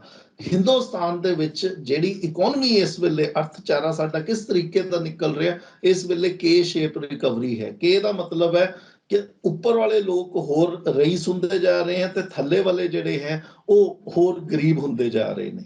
ਇੱਕ ਜੇ ਅਦਾਨੀ ਜਿਹੜਾ ਹੈ ਉਹ ਨੰਬਰ 2 ਤੇ ਚਲਾ ਜਾਂਦਾ ਹੈ, ਪਰ ਬਹੁਤ ਸਾਰੇ ਲੋਕ ਜਿਹੜੇ ਨੇ, ਸਾਡਾ ਸੁਸਾਈਡਸ ਦਾ ਰੇਟ ਜਿਹੜਾ ਹੈਗਾ ਉਹ ਵੱਧ ਜਾਂਦਾ ਹੈਗਾ। ਤਾਂ ਕੇ ਸ਼ੇਪ ਦਾ ਇੱਕ ਇਕਨੋਮੀ ਸਾਡੇ ਕੋਲ ਨਿਕਲ ਕੇ ਆ ਰਹੀ ਹੈ। ਕੇ ਦਾ ਵੀ ਜਿਹੜਾ ਉੱਪਰਲਾ ਡੰਡਾ ਹੈ ਨਾ, ਪਰ ਉਹ ਬਹੁਤਾ ਜ਼ਿਆਦਾ ਲੰਬਾ ਚੌੜਾ ਨਹੀਂ। ਕੇ ਦਾ ਥੱਲੜਾ ਡੰਡਾ ਬਹੁਤ ਲੰਬਾ ਹੈਗਾ, ਕਿਉਂਕਿ ਜਦੋਂ ਵਰਲਡ ਬੈਂਕ ਆਪਣੀ ਰਿਪੋਰਟ ਦਿੰਦਾ ਕਿ 2020 ਦੇ ਵਿੱਚ ਕਿੰਨੇ ਲੋਕ ਗਰੀਬੀ ਰੇਖਾ ਤੋਂ ਥੱਲੇ ਚਲੇ ਗਏ, ਤਾਂ ਉਹ ਕਹਿੰਦਾ ਵੀ 7 ਕਰੋੜ ਲੋਕ ਜਿਹੜੇ ਨੇ ਉਹ ਲੋਕ ਗਰੀਬੀ ਰੇਖਾ ਤੋਂ ਥੱਲੇ ਚਲੇ ਗਏ, ਜਿਹਦੇ ਚੋਂ 5 ਕਰੋੜ 60 ਲੱਖ ਜਿਹੜੇ ਲੋਕ ਨੇ ਉਹ ਸਿਰਫ ਹਿੰਦੁਸਤਾਨ ਦੇ ਵਿੱਚ ਹੈ। ਤਾਂ ਕੇ ਦਾ ਥੱਲੜਾ ਵਾਲਾ ਡੰਡਾ ਤਾਂ ਬਹੁਤ ਥੱਲੇ ਆ ਜਾਂਦਾ ਹੈ, ਜ਼ਿਆਦਾ ਲੰਬਾ ਹੈਗਾ, ਪਰ ਕੇ ਦਾ ਉੱਪਰ ਵਾਲਾ ਡੰਡਾ ਜਿਹੜਾ, ਕੁਝ ਲੋਕ ਨੇ, ਮੁੱਠੀ ਭਰ ਲੋਕ ਹੈ ਜਿਹੜੇ ਉੱਪਰ, ਜਿਹੜੇ ਰਈਸ ਹੁੰਦੇ ਜਾ ਰਹੇ ਹੈ।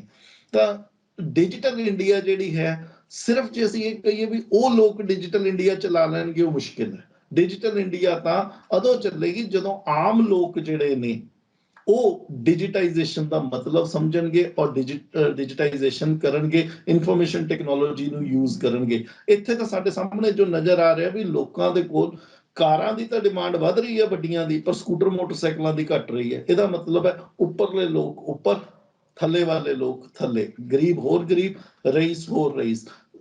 ਰਿਜ਼ਰਵ ਬੈਂਕ ਨੇ, ਹਿੰਦੁਸਤਾਨ ਦੇ ਨੇ, ਹੁਣੇ ਰੀਸੈਂਟਲੀ 2 ਮਹੀਨੇ ਪਿੱਛੇ, ਪਿਛਲਿਆਂ ਦੇ ਵਿੱਚ ਡਿਜੀਟਲ ਰੁਪਈਏ ਨੂੰ ਲੈ ਕੇ ਇਨੋਵੇਸ਼ਨ ਕਰਨ ਦੀ ਕੋਸ਼ਿਸ਼ ਕੀਤੀ, ਉਹਨੂੰ ਚਲਾਉਣ ਦੀ ਕੋਸ਼ਿਸ਼ ਕੀਤੀ, ਔਰ ਪਹਿਲਾਂ ਤਾਂ ਉਹਨੂੰ ਥੋਕ ਦੇ ਵਿੱਚ ਚਲਾਉਣ ਦੀ ਕੋਸ਼ਿਸ਼ ਕੀਤੀ ਵੀ ਬੈਂਕਾਂ ਤੋਂ, ਬੈਂਕਾਂ ਦੇ ਵਿੱਚ ਆਪਸ ਦੇ ਵਿੱਚ ਜਿਹੜਾ ਲੈਣ ਦੇਣ ਹੋ ਰਿਹਾ ਹੈ ਉਹਨੂੰ ਡਿਜੀਟਾਈਜੇਸ਼ਨ ਕਰਨ ਦੀ ਕੋਸ਼ਿਸ਼ ਕੀਤੀ, ਡਿਜੀਟਲ ਰੁਪਈਏ ਦੇ ਵਿੱਚ ਵੀ ਤੁਹਾਨੂੰ ਨੋਟ ਨਾ ਲੈ ਕੇ ਜਾਣੇ ਪੈਣ। ਉਸ ਤੋਂ ਬਾਅਦ ਇਸੇ ਚੀਜ਼ ਨੂੰ ਕੇਂਦਰੀ ਬੈਂਕ ਨੇ 4 ਜਗ੍ਹਾ ਦੇ ਉੱਤੇ, ਦਿੱਲੀ, ਬੰਬਈ, ਬੰਗਲੌਰ ਤੇ ਭੁਵਨੇਸ਼ਵਰ, 4 ਬੈਂਕਾਂ ਦੇ ਨਾਲ, ICICI bank, IDFC bank, state bank ਤੇ ਯੈਸ ਬੈਂਕ ਦੇ ਨਾਲ ਰਿਟੇਲ ਸੈਕਟਰ ਦੇ ਉੱਤੇ ਵੀ ਇਹਦਾ ਪਾਇਲਟ ਪ੍ਰੋਜੈਕਟ ਦੇ ਤੌਰ ਤੇ ਇਹਦੀ ਵਰਤੋਂ ਕਰਕੇ ਦੇਖੀ ਵੀ ਕਿਆ ਇਹ ਠੀਕ ਵੀ ਚੱਲਦਾ ਹੈ ਤਾਂ ਕਿ ਨਹੀਂ ਚੱਲਦਾ।